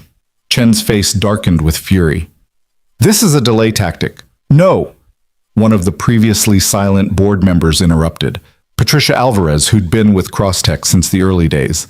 This is due diligence. Vivian built this company. She's earned the right to propose a new direction before we throw her out for having the courage to question the old one. I support the motion. One by one, the remaining neutral board members indicated their agreement. Chen, Bartlett, and Morrison were outvoted. The coup had failed, at least temporarily. 90 days, Chen said coldly. But I'll be watching every decision, every statement, every choice. If you can't deliver a viable strategy that satisfies our fiduciary obligations, this conversation isn't over. Understood, Vivian replied, feeling exhausted but strangely lighter. Thank you all for the chance to prove this can work. After the meeting dissolved, Sarah Chen approached Vivian with a warm smile. That took real courage. I hope you know that. Or real stupidity, Vivian said wryly. I basically told my board I'm having an existential crisis and asked them to trust me anyway. You told them you're trying to become a better leader and a better person. That's not weakness, Vivian. That's growth. Sarah paused. Ethan would be proud of you. The mention of his name sent warmth through Vivian's chest. I keep thinking about what he said, that peace is something you build choice by choice. I made a choice today. I'm not sure it was the smart one, but it felt true. The truest choices rarely feel smart in the moment, Sarah observed, but they're usually the ones we don't regret later. Now you just have to figure out how to turn philosophical awakening into actual business strategy. Any suggestions? Sarah's smile widened. Actually, yes. Come with me. There's someone I'd like you to meet. She led Vivian through the hospital's corridors to a small office near the pediatric wing. Inside, a young woman with warm brown eyes and tired features was reviewing patient charts with fierce concentration. She looked up as they entered, surprise crossing her face. Dr. Chen, is everything okay? Everything's fine, Maria. I wanted to introduce you to Vivian Cross. Vivian, this is Maria Santos. She's a social worker in our pediatric department, and she's been developing a program I think you should hear about. Maria stood, clearly nervous about meeting a tech billionaire in her tiny, cluttered office. Ms. Cross, it's an honor. I've read about your work. Please call me Vivian, and I'm the one who should be honored. Dr. Chen says you're working on something innovative? Maria glanced at Sarah, who nodded encouragingly. It's probably nothing compared to what you deal with, but we've noticed that a lot of our pediatric patients come from working families where the parents are stuck between impossible choices. They need to be at the hospital with their sick kids, but they also need to work or they can't pay rent. We lose jobs, kids miss their parents during crucial treatment, families fall apart under the stress. So, what's your program? Vivian asked, genuinely interested. We're trying to create on-site childcare and flexible workspaces where parents can stay close to their hospitalized children while still doing their jobs remotely. We've also partnered with some local employers to guarantee job protection during medical crises. The pilot program has been incredible. Better patient outcomes, less family trauma, more community support. But we can't scale it without funding and infrastructure. Vivian felt something click into place, an idea forming with crystalline clarity. What if we expanded it beyond just parents with hospitalized children? What about all working families who need flexibility? Single parents, people caring for elderly relatives, anyone trying to balance work with life responsibilities? Maria's eyes lit up. That would be transformative, but it would require major employer buy-in, significant resources. What if Crosstech led the way? Vivian interrupted, her mind racing now. What if we built a comprehensive program, on-site childcare at our facilities, flexible scheduling, remote work infrastructure, protected leave for family medical situations, and then we open-sourced the model, helped other companies implement it, made it an industry standard instead of a competitive advantage. She could see Miranda in the doorway now, having followed her from the board meeting, and her assistant's expression was equal parts excitement and terror at the implications. Vivian, that would cost tens of millions to implement, Miranda said carefully. Maybe more. Yes, Vivian agreed, but what does employee turnover cost us? What do recruitment difficulties cost? What does our toxic reputation cost in terms of talent we can't attract and customers who choose competitors because they don't want to support a company known for ruthlessness? She turned back to Maria. Would you be willing to consult on this? Help us design something that actually serves working families instead of just looking good on paper? Maria looked stunned. Yes, absolutely. But Ms. Cross, this would be a massive undertaking. Call me Vivian, and yes, it would be massive, but that's the point. Incremental change won't cut it anymore. We need transformation, and it has to start somewhere. She pulled out her phone. I'm going to set up a meeting with our executive team. I want you there to present your program and help us understand what real support for working families actually looks like. After exchanging contact information and scheduling the meeting, Vivian and Miranda walked back through the hospital corridors.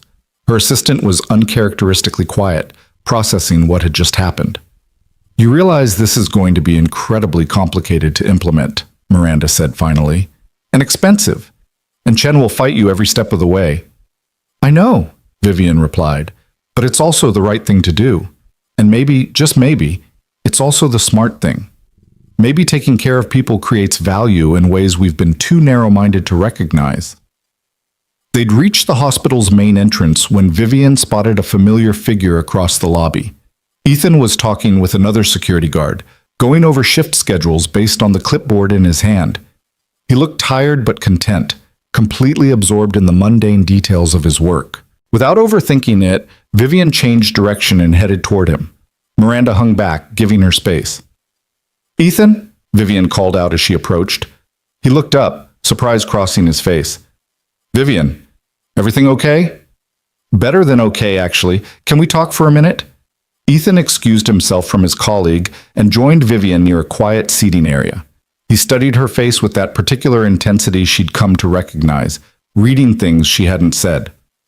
"You look different," he observed. "Lighter, somehow?"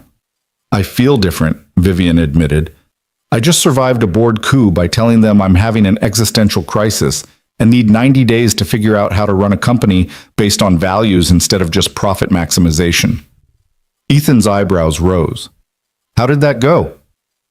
"Surprisingly well, considering. They gave me the 90 days. Now I just have to deliver a strategy that's both ethical and viable, which is either impossible or just really, really hard." She smiled at him. "I wanted to thank you for what you said in the cafeteria about peace being something you build choice by choice. I made a choice today. I chose truth over performance, and it felt terrifying and right simultaneously." "That's usually how the important choices feel," Ethan said gently. "What happens now?" "Now I figure out how to transform a tech company built on ruthlessness into something that actually serves people while remaining financially sustainable. I've got ideas, starting with a comprehensive program to support working families, based on a pilot program I just learned about here at the hospital. But I'm going to need help from people who understand what working families actually need instead of what wealthy executives think they need." She paused, gathering courage. "Would you be willing to consult? Not as a security guard, as someone who's lived the reality of trying to balance work and single parenthood. I need voices that will keep me honest, that will call me out when my privilege blinds me to practical reality." Ethan looked conflicted. "Vivian, I'm not qualified to advise on corporate strategy. You're qualified to tell me what actually matters," Vivian interrupted. "What parents struggle with, what kinds of support would make a real difference, what sounds good on paper but wouldn't work in practice. That's more valuable than any MBA consultant could provide." "I'd have to think about it," Ethan said slowly. "Talk to Lily, make sure it wouldn't disrupt our routine too much." "Of course, take all the time you need, but Ethan, I'm serious about this, about trying to build something different. And I can't do it surrounded only by people who think like I used to think. I need perspectives that challenge my assumptions." He nodded, something like respect warming his expression. "I'll think about it. And Vivian, I'm proud of you for having the courage to question everything instead of just defending what you built." The words hit harder than any board approval could have. This man who'd saved her life twice now, once in the ER and once in a cafeteria conversation that had cracked open her carefully constructed world, was proud of her. Vivian felt tears threatening but blinked them back. "Thank you," she managed. "That means more than you know." They said goodbye and Vivian rejoined Miranda, who'd watched the entire exchange with knowing eyes. As they walked to Vivian's car, her assistant finally broke her silence. "You're falling for him, aren't you?" Miranda asked quietly. Vivian started to deny it reflexively, then stopped herself. Honesty was a practice, and it started with being honest about her own feelings, even when they were complicated and inconvenient. "I don't know," she admitted. "Maybe. He represents everything I'm trying to become. Someone who's figured out what actually matters and built his life around protecting it. But that's probably just projection. He's my teacher in this moment, not my—" She couldn't finish the sentence. "Not your what?" Miranda prompted gently.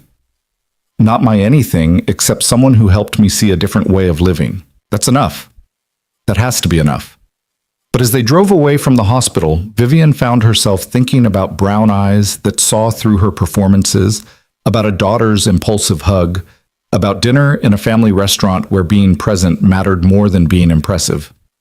She thought about how Ethan had chosen his daughter over ambition every single day for 6 years, and how that choice had created something more valuable than any empire she'd built. Maybe love wasn't what she needed right now. Maybe she needed to learn how to be someone worth loving first, Someone who valued connection over achievement, presence over power, humanity over profit.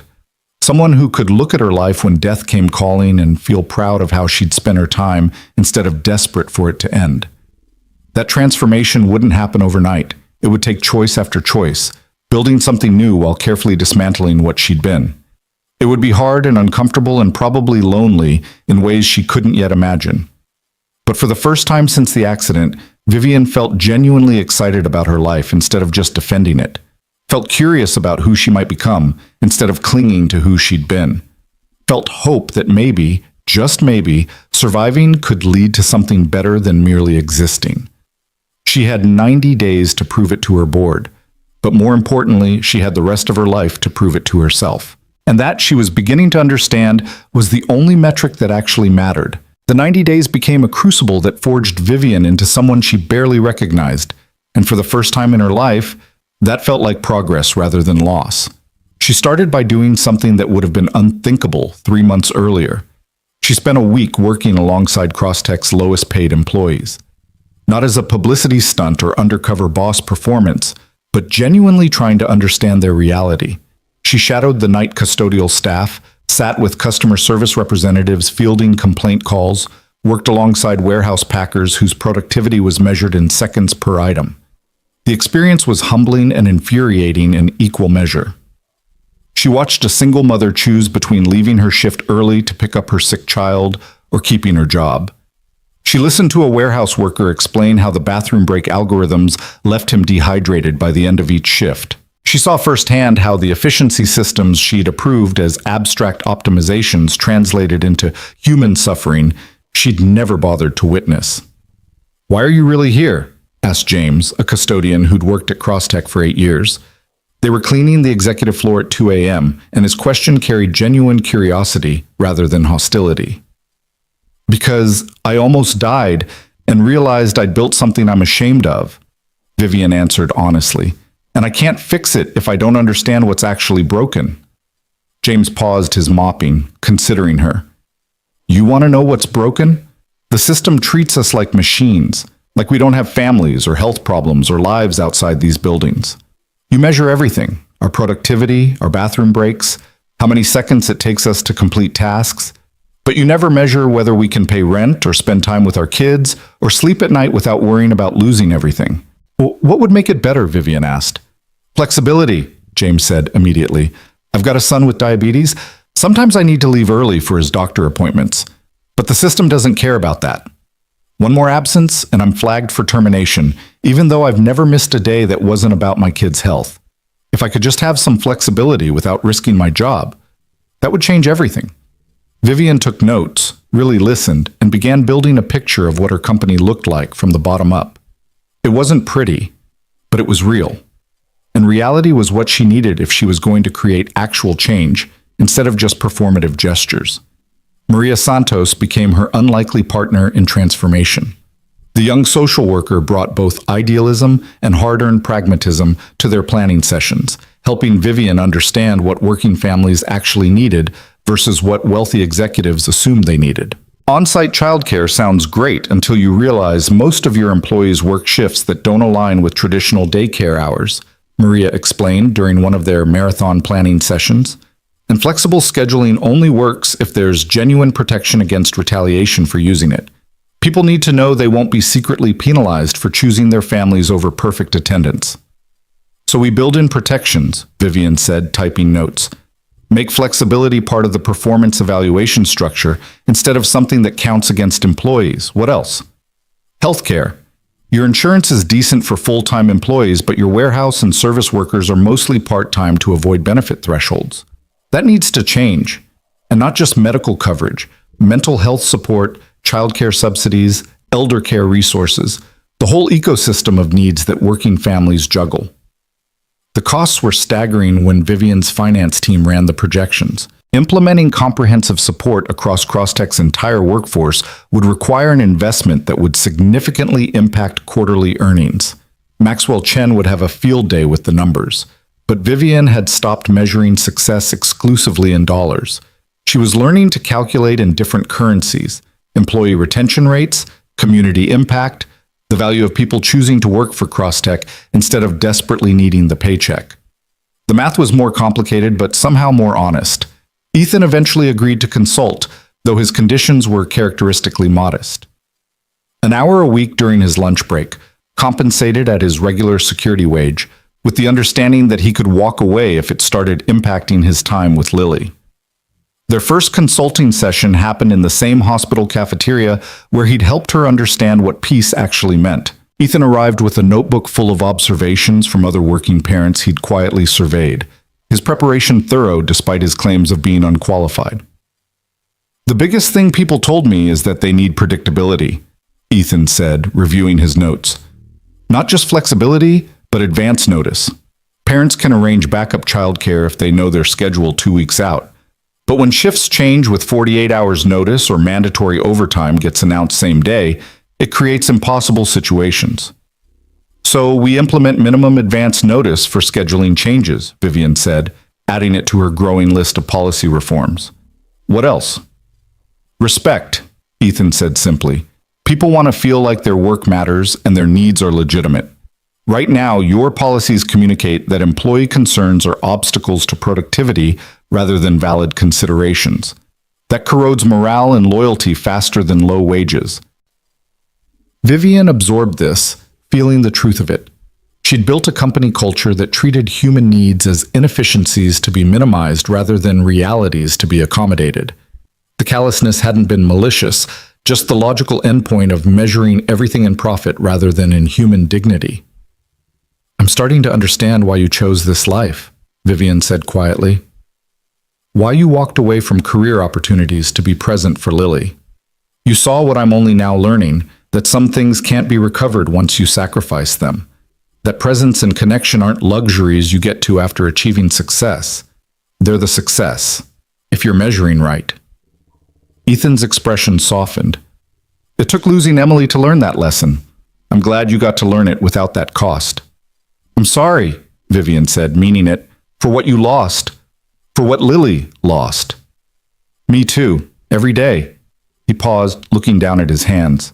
"But she's turning 9 next week, and she's happy and kind and secure in ways I never was at her age. I can't give her wealth or private schools or the opportunities your kind of money provides, but I give her time and attention and the certainty that she's the most important thing in my world. That's worth more than I can articulate."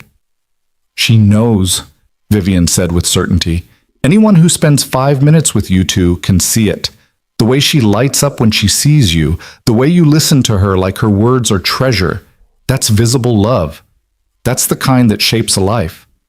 Something shifted in the air between them, an intimacy born from honesty and shared understanding.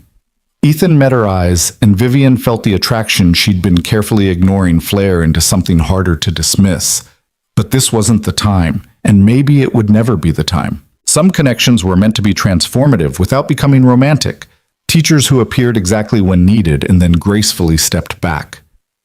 "I should get back to work," Ethan said, though neither of them moved immediately. "But Vivian, what you're trying to build, it matters. It won't be easy and plenty of people will fight you, but it matters." "Thank you," Vivian said, "for helping, for being willing to share your perspective even though I know it costs you something to engage with this world. It's worth it if it actually helps people like me, like James and Maria and all the folks just trying to survive while the economy tells them they're not working hard enough." He stood, gathering his notebook. "See you next week?" "Next week," Vivian confirmed, watching him walk away and wondering how someone could be so present in her life while remaining so carefully distant. The proposal Vivian presented to the board 60 days into her deadline was radical by corporate standards, but felt almost conservative given the scale of change she'd witnessed was needed.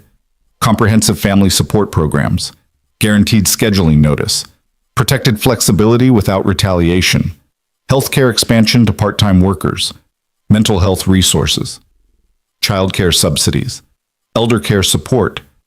The price tag was $100 million over 3 years. Maxwell Chen's face went purple when he saw the projections. "This is insanity. You want to spend $100 million to make employees comfortable? That money could fund expansion, R&D, shareholder dividends. That money will reduce turnover by an estimated 40%, Vivian interrupted calmly. Current replacement costs for skilled workers average $60,000 per position. High turnover is costing us far more than this investment will. We're just paying those costs in ways that don't appear on balance sheets as explicitly. That's speculative math, Richard Bartlett objected. You can't guarantee those retention improvements. You're right. I can't guarantee anything, but I can show you data from companies that have implemented similar programs.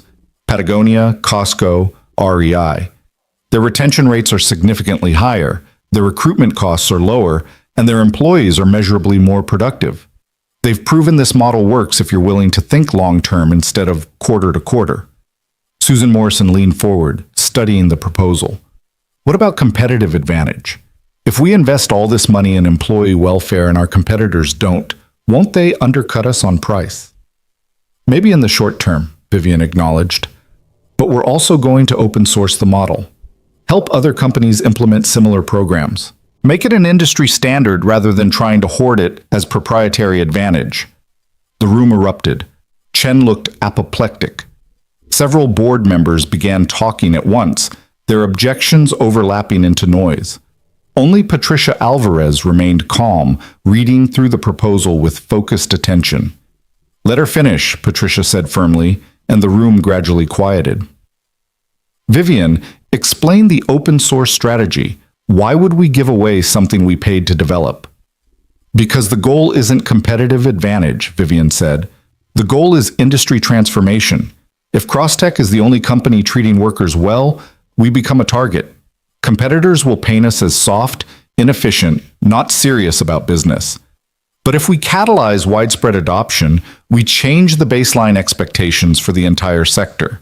We make humane treatment standard practice rather than competitive differentiation. That's naive, Chen said flatly. You're describing fantasy, not strategy. I'm describing leadership, Vivian countered. Real leadership means being willing to sacrifice short-term advantage for long-term transformation. It means using our position to change the game rather than just winning within rules we know are broken. Dr. Sarah Chen, who'd been observing quietly, spoke up. For what it's worth, the healthcare sector is watching what Crosstech does here. If you implement this successfully, you'll have other industries wanting to learn how. That's influence money can't buy, the ability to shape norms across sectors. The debate continued for 2 more hours, fierce and frequently hostile. Chen and his allies dug in, arguing fiduciary responsibility and shareholder value. But other board members were genuinely considering the proposal, asking substantive questions about implementation timelines and success metrics. Finally, Patricia Alvarez called for a vote. The motion is to approve Vivian's proposal for a 3-year pilot program, with quarterly reviews to assess impact and make adjustments as needed. All in favor? Vivian held her breath as hands went up. Patricia, James Huang, Sarah Chen, and 3 others. 7 votes for, 4 against. Just barely enough. Chen's face was murderous, but he'd been outvoted legitimately. This isn't over, Chen said coldly as the meeting adjourned. If this fails, when this fails, I'll make sure everyone remembers who supported this disaster. If it fails, I'll resign, Vivian said quietly. You won't need to force me out. But Maxwell, it's not going to fail, because it's built on actually caring about people instead of just extracting value from them. And that foundation is stronger than you think. The implementation was brutal. Restructuring policies, retraining managers, building infrastructure for childcare and mental health support, every day brought new challenges and unexpected complications. Vivian worked 18-hour days, but they felt different than the 18-hour days of her previous life. These hours had purpose beyond profit, meaning beyond market dominance. She brought Ethan and Maria onto the implementation team officially, compensating them fairly for expertise that proved invaluable. Maria's social work background helped design support systems that actually served families rather than just looking good on paper. Ethan's frontline perspective kept them honest about whether policies would work in practice or just in theory. Lily came to the office sometimes when Ethan couldn't find childcare, and her presence transformed the space. The 9-year-old would do homework in Vivian's conference room, occasionally offering observations that cut through corporate double talk with refreshing clarity. Why do you have so many meetings? Lily asked one evening when Vivian's calendar showed back-to-back sessions from dawn to dark. Because running a company requires coordination, Vivian explained. Lots of people need to work together. But do you like meetings? The question stopped Vivian cold. Did she like meetings? She'd never even considered whether enjoyment was relevant. Meetings were necessary, therefore she did them. Her preferences immaterial. Not particularly, Vivian admitted. Then why have so many? Dad says life's too short to spend time on things that don't matter or make you happy. He says you should protect your time like it's treasure, because once it's gone, you can't get it back. Out of the mouths of 9-year-olds came wisdom that executive coaches charge thousands of dollars to articulate less clearly. Vivian started declining meetings that were about performance rather than substance, protecting time for actual work instead of just appearing busy. The changes rippled through Crosstech slowly at first, then with accelerating momentum. When the first wave of family support programs launched, employee response was cautiously optimistic. People who'd learned not to trust corporate promises, waiting to see if this was real or just another PR stunt. James, the custodian who'd explained what was broken, was one of the first to test the new flexibility policies. His son had a diabetes emergency that required James to leave mid-shift. Under the old system, that would have triggered disciplinary action. Under the new one, his supervisor simply wished him well and arranged coverage without penalty. James sought Vivian out the next day, finding her in the surprisingly modest office she'd moved into after giving up her executive suite to create space for the new childcare center. "Ms. Cross," he said, clearly uncomfortable with the directness but determined anyway. "I wanted to say thank you for yesterday, for the new policies, for actually listening instead of just pretending to care. Call me Vivian, please. And you don't need to thank me. This is what should have been normal all along. I'm just fixing what I broke." "Maybe," James allowed, "but most people in your position wouldn't bother. Most would just keep extracting profit until the whole thing collapsed. You chose different. That matters." After he left, Vivian sat in her modest office and cried, not from sadness, but from the overwhelming realization that this, right here, was what success actually felt like. Not market dominance or quarterly earnings, but a custodian feeling seen and supported. A single father able to care for his diabetic son without risking his livelihood. Dignity restored to people who'd been treated as disposable. This was worth building. This was worth fighting for. 6 months into implementation, the data started validating Vivian's model. Employee retention had improved 37%. Recruitment costs had dropped significantly as Crosstech developed a reputation as an employer that actually cared about its workers. Productivity metrics were up despite reduced mandatory overtime, suggesting that rested, supported employees simply worked better. Even the financial projections were holding up. The investment was substantial, but the returns, calculated across retention, recruitment, productivity, and brand value, were proving the model economically viable. Maxwell Chen couldn't argue with data, but he found other ways to undermine the transformation. He leaked selective information to business press, framing Crosstech's changes as evidence of weakening leadership. He quietly encouraged competitors to exploit Crosstech's softness with aggressive pricing strategies.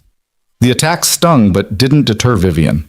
She'd learned that criticism from people who didn't share your values was just noise, not signal. Maxwell Chen measured success exclusively in shareholder returns.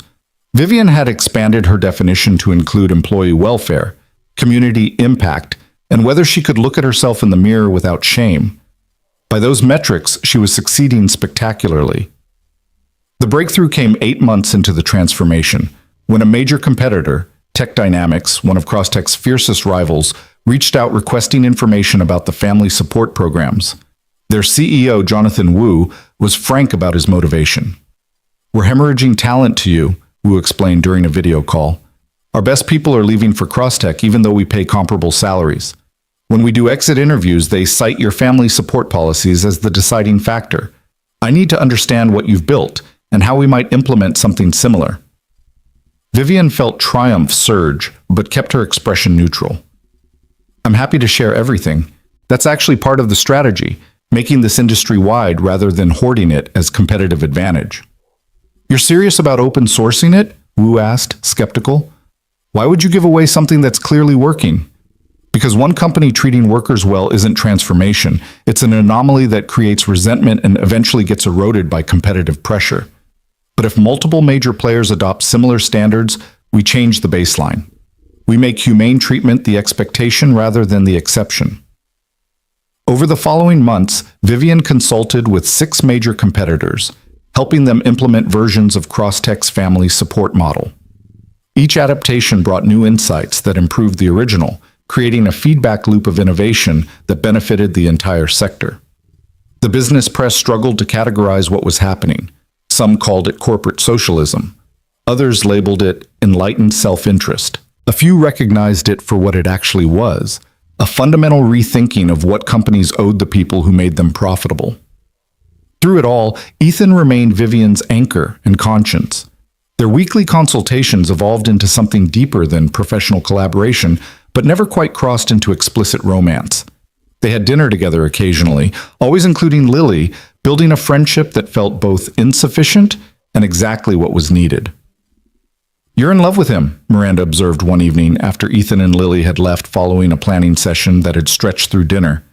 "I know," Vivian admitted, no longer bothering to deny what had become obvious. "But he's not ready. Maybe won't ever be ready. Emily's loss scarred him in ways I can't fully understand, and I respect that too much to push. What if he is ready but doesn't think he deserves happiness? What if he's so used to sacrificing everything for Lily that he can't imagine making space for his own needs?" The question haunted Vivian because it rang true. She'd watched Ethan with his daughter enough to see how completely he'd sublimated his own desires to her welfare. It was beautiful and heartbreaking simultaneously. A father so devoted he'd forgotten he was allowed to want things for himself. The decision to act came during a quiet moment in the hospital cafeteria, nearly a year after the accident that had brought them together. Lily was at a friend's birthday party, giving Ethan a rare afternoon of free time that he'd chosen to spend reviewing policy proposals with Vivian. "You don't have to do this," Vivian said, watching him work through documents with fierce concentration. "Lily's not here. You could be doing anything right now, sleeping, reading, having time to yourself. Instead, you're working on Crosstech policies." Ethan looked up, confused. "I want to help. This matters." "I know it matters. But Ethan, when's the last time you did something just for yourself? Not for Lily, not for work, not to help someone else. Just something that made you happy." He opened his mouth to respond, then paused, clearly struggling to remember. "I'm happy helping," he said finally. "This work is meaningful." "Meaningful isn't the same as joy," Vivian pressed gently. "You've spent 6 years being Lily's father so completely that you've disappeared into the role. And it's beautiful and noble and everything a parent should be. But you're allowed to exist as more than just her father. You're allowed to want things, to pursue happiness, to build a life that includes your needs alongside hers." Ethan's expression turned guarded. "What are you saying?" "I'm saying I'm in love with you," Vivian said, her heart hammering but her voice steady. "I have been for months. And I hope, you might feel something similar. But I watch you deny yourself anything beyond survival and parenting, and it breaks my heart. Not just because I want a chance with you, but because you deserve more than the bare minimum of existence." The silence stretched long enough to be painful. Ethan stared at his hands, jaw working like he was trying to form words that wouldn't quite come. When he finally spoke, his voice was rough with emotion barely contained. "After Emily died, I made a promise to myself that Lily would always come first, that I wouldn't bring anyone into her life who might leave, who might create attachment and then vanish. I couldn't risk her experiencing that kind of loss again." "I understand," Vivian said quietly. "I would never ask you to compromise Lily's well-being." "Let me finish," Ethan interrupted gently. "I made that promise because I was terrified of loving someone again and losing them. Terrified of giving Lily hope for a complete family and then having it ripped away. So I convinced myself that being enough for her meant being alone, that protection meant isolation." He looked up, meeting Vivian's eyes directly. "But watching you transform over this past year, watching you tear down an empire and rebuild it on better foundations, watching you choose courage over comfort again and again, it's shown me what I've been too scared to admit. That isolation isn't protection, it's just another kind of loss. And Lily deserves to see her father model how to build love after loss, not just how to survive it. Vivian felt tears streaming down her face, hope and fear warring in her chest. What are you saying? I'm saying I'm terrified, Ethan admitted, his own eyes bright with emotion. I'm saying this could go wrong in 1,000 ways, and the stakes are higher than just my heart because Lily's involved. I'm saying I don't know how to do this anymore. Don't know how to let someone pass the walls I've built. He reached across the table, taking her hand in his. But I'm also saying yes, to trying. To building something slowly and carefully, with Lily's well-being as our foundation, but also making space for us. To risking heartbreak because the alternative, spending the rest of my life safe but alone, isn't actually living. Vivian squeezed his hand, laughing and crying simultaneously. Slow and careful sounds perfect. Lily approved sounds essential. I don't want to rush this or push or create any pressure. I just want a chance, Ethan finished. We both want a chance, so let's take it and see what we can build. They sat in the hospital cafeteria holding hands like teenagers, both understanding that this was just a beginning and that the path forward would be complicated and messy and requiring more courage than either had yet demonstrated. But that was okay. They'd both proven capable of extraordinary courage when it mattered most. The formal launch of the Ward Center for Community Healing happened on a crisp October morning, exactly 1 year after Vivian's accident. The facility was built on land Crosstech had purchased in East Nashville, designed specifically to serve working families who'd been overlooked by traditional healthcare and social service systems.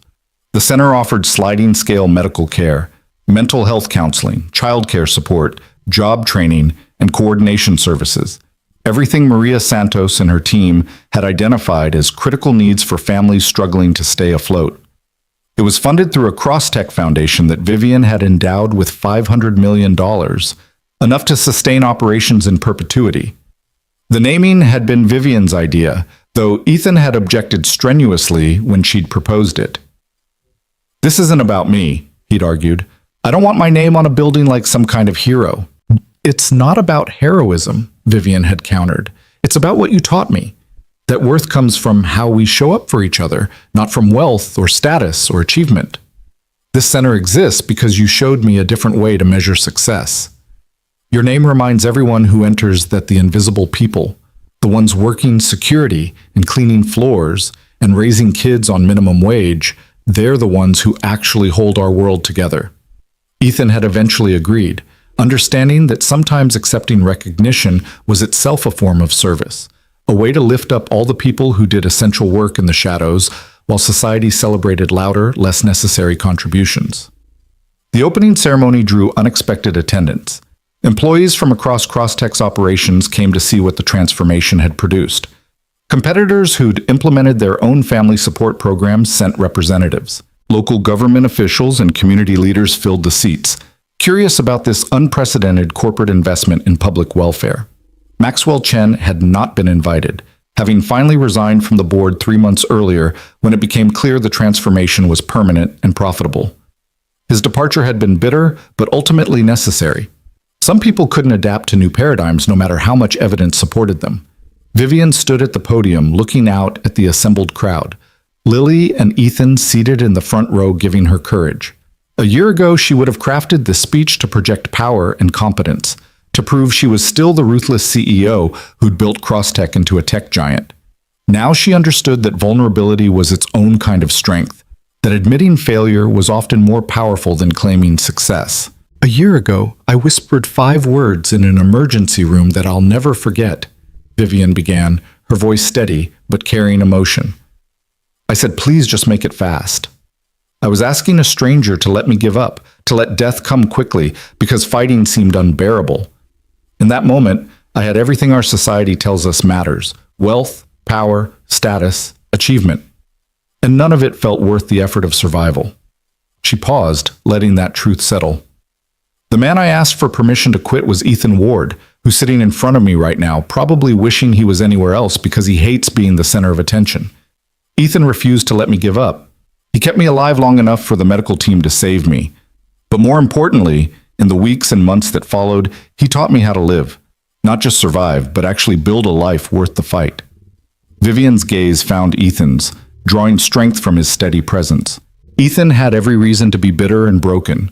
He lost his wife, rebuilt his life from grief, chose his daughter over career advancement, worked security for poverty wages while watching people like me walk past without even seeing him. He had every justification to be angry at a system that renders people like him invisible while celebrating people like me. But instead, he chose dignity. He chose presence. He chose love. And in doing so, he showed me that I'd been measuring success with completely wrong metrics. She turned to address the crowd fully.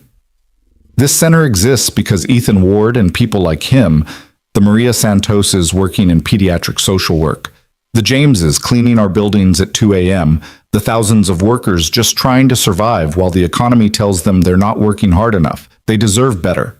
They deserve health care that doesn't bankrupt them, child care that doesn't cost half their salary, mental health support without stigma, job flexibility that doesn't threaten their livelihood, dignity and respect as their baseline rather than luxury reserved for executives. Vivian's voice strengthened with conviction. But this center is also a promise and an admission, a promise that Crosstech and every company in our portfolio will keep fighting to make humane treatment standard practice rather than competitive differentiation. And an admission that we failed for too long to see the people whose labor made our profits possible. We measured human value and productivity metrics and wondered why everyone was miserable. We optimized for efficiency and destroyed the inefficient beauty of human connection. We won by every conventional metric and lost what actually mattered. She gestured toward the building behind her, its glass and steel somehow managing to feel welcoming rather than cold. This center is named for Ethan Ward because his choices, choosing presence over prestige, time over money, daughter over ambition, represent values I'm still learning to live by. Every person who enters these doors should remember that worth isn't measured in wealth or status.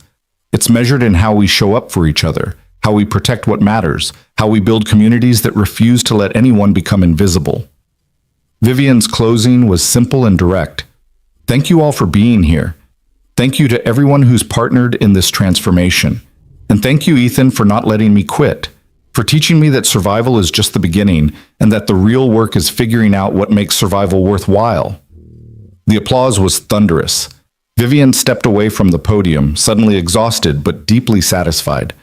Lily rushed up and hugged her fiercely, her small arms tight with affection. That was a beautiful speech, Lily said. Dad's crying, but he's trying to hide it. Vivian looked at Ethan, who was indeed wiping his eyes surreptitiously. She moved toward him, and he stood, meeting her halfway.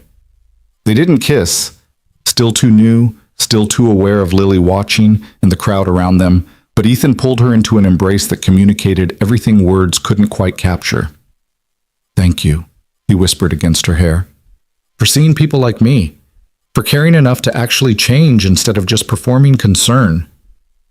Thank you for saving my life, Vivian whispered back, twice, once in the ER and once by showing me how to live it. They stood together, Lily joining the embrace to create a small circle of connection amid the celebration, and Vivian felt something she'd never experienced in all her years of corporate victory, complete, genuine peace. Not the absence of challenge or struggle, but the deep satisfaction of knowing her life was aligned with her values, that her work served purposes beyond profit, that the people she loved knew they were loved in return.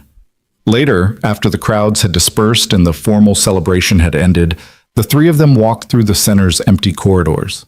Lily pointed out her favorite features, the colorful children's play area, the cozy counseling rooms, the community kitchen where families could learn to cook healthy meals together on tight budgets. This is what matters, Ethan said quietly, watching his daughter explore with uninhibited joy. This is what's worth building. Not empires or fortunes, but spaces where people can find support and dignity and hope. You did that, Vivian. You took your resources and your power and used them to actually help instead of just accumulate more. We did it, Vivian corrected. Your wisdom, Maria's expertise, the input from workers who'd been invisible, that's what made this real. I just had the resources and the willingness to listen. That willingness is rarer than you think, Ethan pointed out. Most people in your position never question the paradigm they're operating in. They just optimize within it, making the machine more efficient without asking whether the machine should exist in the first place. You ask the harder questions. They found themselves in the center's main gathering space, floor-to-ceiling windows overlooking the East Nashville neighborhood that this facility would serve. The sun was setting, painting the sky in shades of amber and rose, and for a moment everything felt perfectly balanced, past and future, loss and hope, the ending of who they'd been and the beginning of who they were becoming. "I've been thinking about something," Vivian said, her voice tentative. "About us and what we're building and where it might go." Ethan turned to face her fully, his expression open and curious. "Yeah? Lily's 9 now. In less than a decade, she'll be heading to college, building her own life. You've spent these years being the perfect father, sacrificing everything to give her stability and love. But what happens after? When she doesn't need you quite so much anymore, what will you have built for yourself?" "I haven't thought that far ahead," Ethan admitted. "I've been so focused on getting her to adulthood safely that I haven't considered what comes after." "I'd like to be part of what comes after," Vivian said carefully. "If you'll let me." Not replacing Emily. No one could or should try to do that. But building something new. Partnership, family, whatever shape feels right. No pressure, no expectations beyond taking it slow and seeing what develops. But I wanted you to know that when you're ready to imagine a future beyond just survival, I'd like to help build it with you. Ethan's eyes reflected the sunset, warm and full of possibility. "I'd like that too, more than I can articulate. But Vivian, I need you to understand, my resources will always be limited. I can't give you luxury or take you to expensive restaurants or be your equal in financial terms. This is who I am and who I'm likely to remain. A security guard who chooses time over money, presence over prestige." "Good," Vivian said firmly, "because that person, the one who chooses presence, who values time, who measures worth in moments rather than dollars, that's who I'm falling in love with. Your bank account was never the attraction, Ethan. Your character is, your values, the way you figured out what actually matters and organized your entire life around protecting it.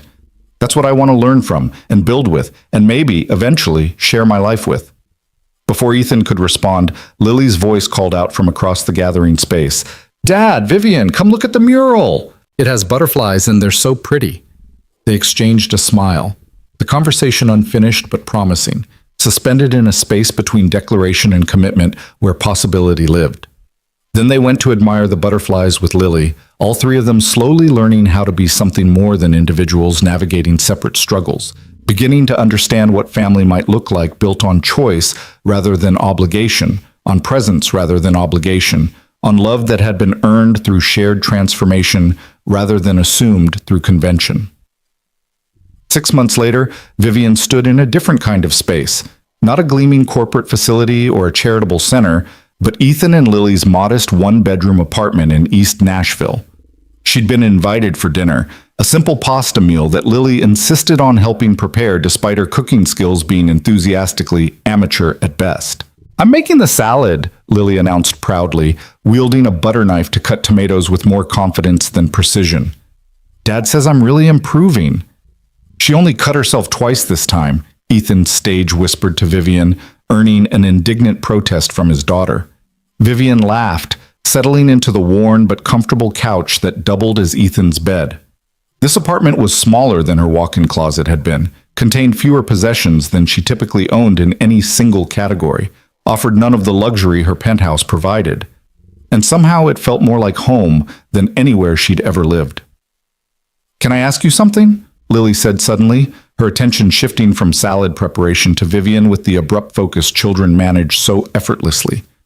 "Are you going to marry my dad?" The question landed like a bomb in the small kitchen. Ethan froze mid-stir, his face cycling through surprise and embarrassment. Vivian felt her own cheeks heat but met Lily's curious gaze directly. "Would you want me to?" Vivian asked carefully. "If that's where things were heading, would that be okay with you?" Lily considered this seriously, giving the question the weight it deserved. "I think so. You make Dad happy, and he hasn't been happy, like really happy, not just content, since before Mom died. And you're nice to me, but not in the fake way adults sometimes are when they're trying to impress kids. You just act like I'm a regular person worth talking to." "That's because you are a regular person worth talking to," Vivian said, meaning it absolutely. "You're one of the most interesting people I know, actually. Your insights are often more honest than what I hear from executives being paid six figures to consult." "See?" Lily said, turning to her father. "She gets it. I like her, Dad. If you want to marry her someday, I approve." Ethan's expression was equal parts mortified and touched. Lily being, that's not exactly how these conversations usually go. "Why not?" Lily challenged. "You always tell me I'm the most important person in your life. So shouldn't I get a say in major decisions that affect our family? If Vivian's going to maybe become my stepmom, I should at least get to share my opinion." The logic was unassailable, and watching Ethan grapple with his 9-year-old daughter's unexpected wisdom made Vivian fall a little more in love with both of them. This was what real family looked like. Messy and direct and built on actually talking about things that mattered instead of hiding behind polite fictions. "You're absolutely right," Ethan conceded, "and I appreciate you sharing your opinion. But Vivian and I are taking things slow, figuring out what we're building together. Marriage is a long way off, if it even happens at all." "But it might happen?" Lily pressed. "Eventually?" Ethan looked at Vivian, a question in his eyes. Permission to acknowledge what they'd both been carefully not discussing despite it being increasingly obvious. Vivian nodded slightly, giving him space to answer honestly. "It might," Ethan said quietly. "If we keep growing together the way we have been. If the next year or two shows us that what we're building is strong enough to last. If Vivian's still willing to deal with my stubbornness and your questions and our small apartment." "I can work with stubbornness and questions," Vivian said, her voice warm with affection. "And the apartment size isn't what makes it a home. The people inside do that." They finished preparing dinner together, the three of them moving around the tiny kitchen with increasing coordination, and Vivian realized this was what healing looked like. Not the absence of scars, but the willingness to build something new alongside them, to honor the past while still reaching toward the future, to risk love after loss because the alternative was half living in safety that wasn't actually safe at all. The pasta was slightly overcooked and the salad was unevenly cut, but the meal was perfect anyway, consumed around a small table that barely fit 3 people, accompanied by conversation that ranged from Lily's school projects to Ethan's thoughts on the center's expanding programs to Vivian's ongoing battles with board members who still didn't fully buy into the transformation. After dinner, Lily retreated to her bedroom to finish homework, giving the adults rare privacy. Ethan and Vivian cleaned dishes together in companionable silence, their movements synchronized after months of building this tentative relationship. "I meant what I said," Ethan said quietly, his hands in soapy water. "About maybe, eventually. About marriage and future and building something permanent. I know that's a big statement given how careful we've been." "I know," Vivian interrupted gently, "and I meant what I said too, about being willing to build with you, whatever shape that takes. I'm not in a hurry, Ethan. We've both learned the hard way that the best things get built slowly, with attention and care and willingness to adjust as you go. I'm here for however long it takes." Ethan dried his hands and turned to face her fully, his expression more open than she'd ever seen it. "I love you," he said simply. "I wasn't sure I'd ever say those words to anyone again after Emily died, but you've shown me that love doesn't replace loss. It just adds something new alongside it.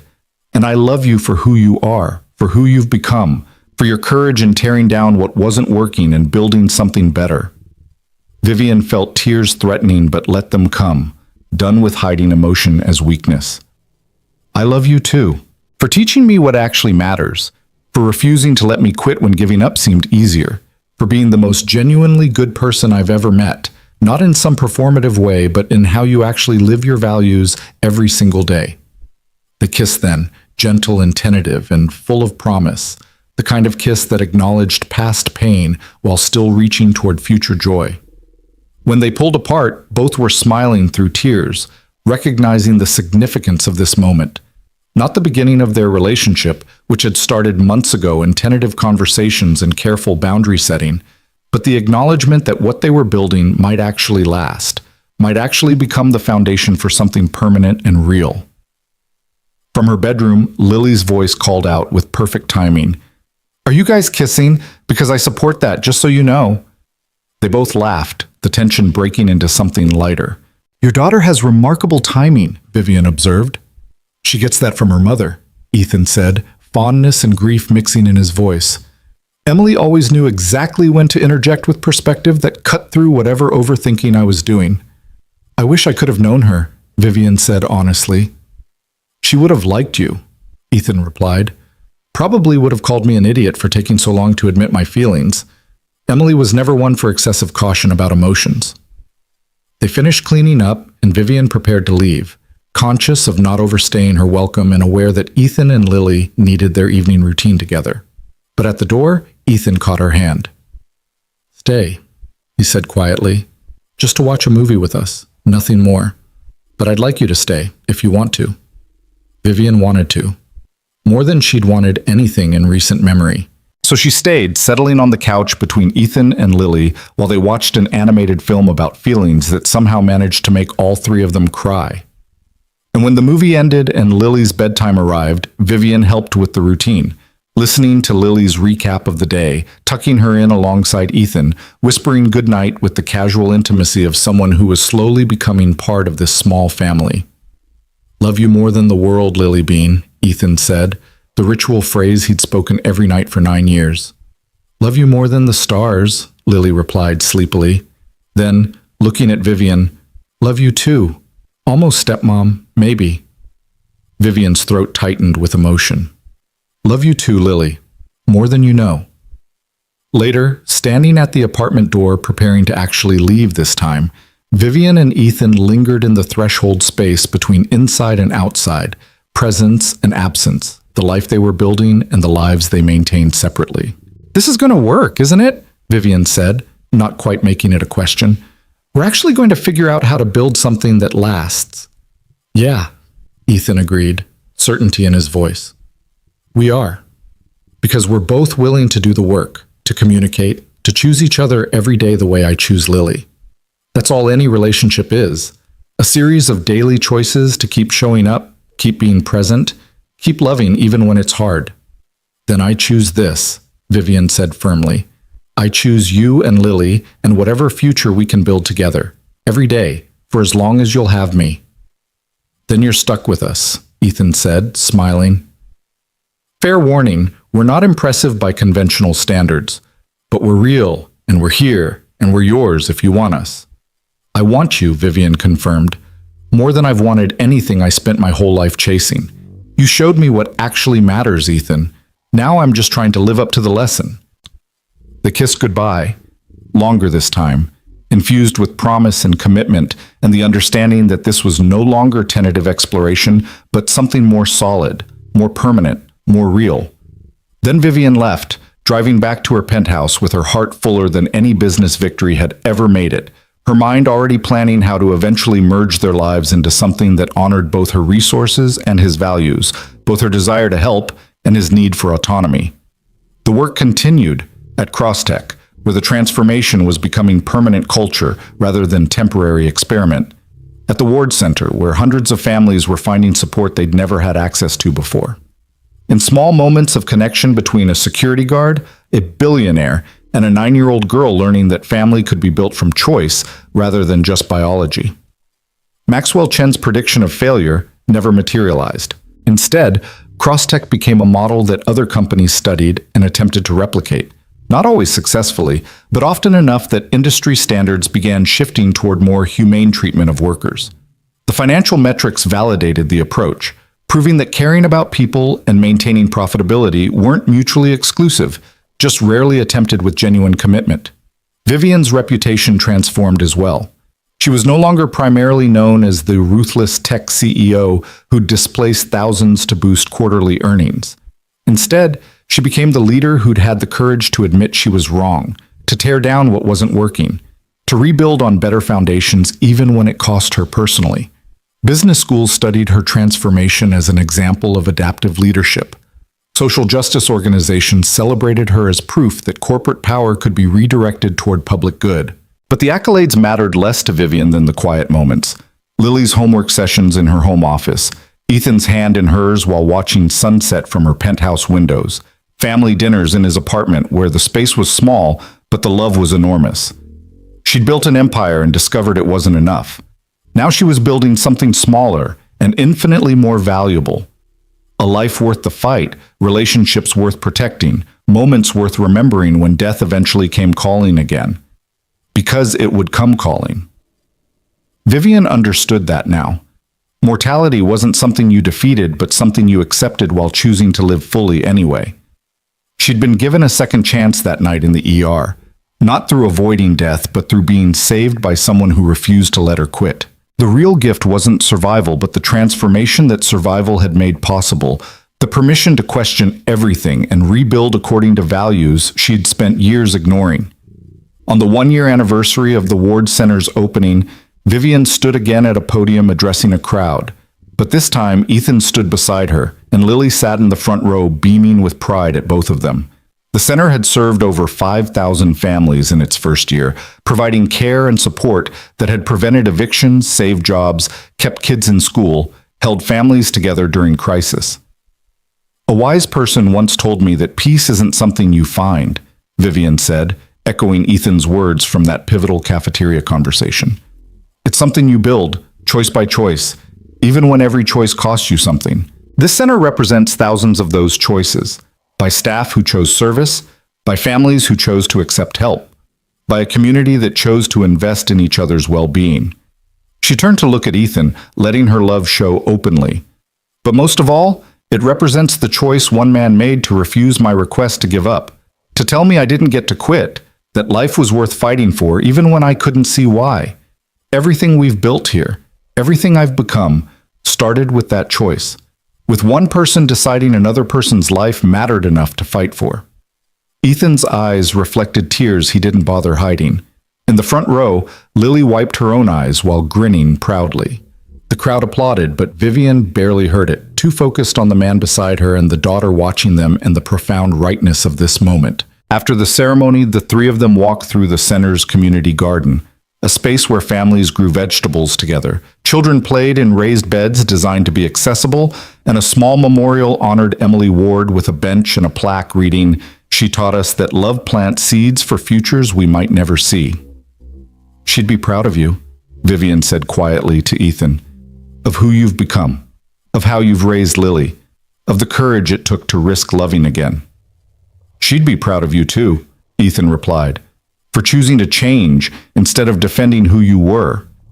That takes a kind of bravery that's harder than most people understand." They sat on Emily's bench together, Lily between them, three people who'd learned that survival was just the beginning and that the real work was figuring out what made survival worthwhile. They didn't have all the answers, probably never would, but they had each other, had the willingness to keep choosing presence over performance, had the courage to build something new while honoring what had been lost. And that, Vivian finally understood, was enough. More than enough. It was everything that actually mattered, everything worth fighting for, everything that transformed mere survival into genuine living.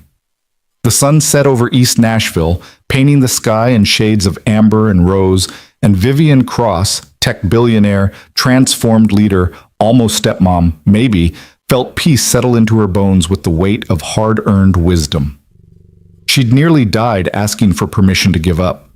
Now she lived each day grateful that a security guard had refused to grant it, that a 9-year-old had accepted her with open arms, that second chances sometimes came wrapped in tragedy and transformed into something beautiful, through courage and commitment and the daily choice to keep showing up for the people who mattered most. She was building bridges instead of walls, presence instead of empire, love instead of power. And for the first time in her 36 years, Vivian Cross knew exactly what success actually meant.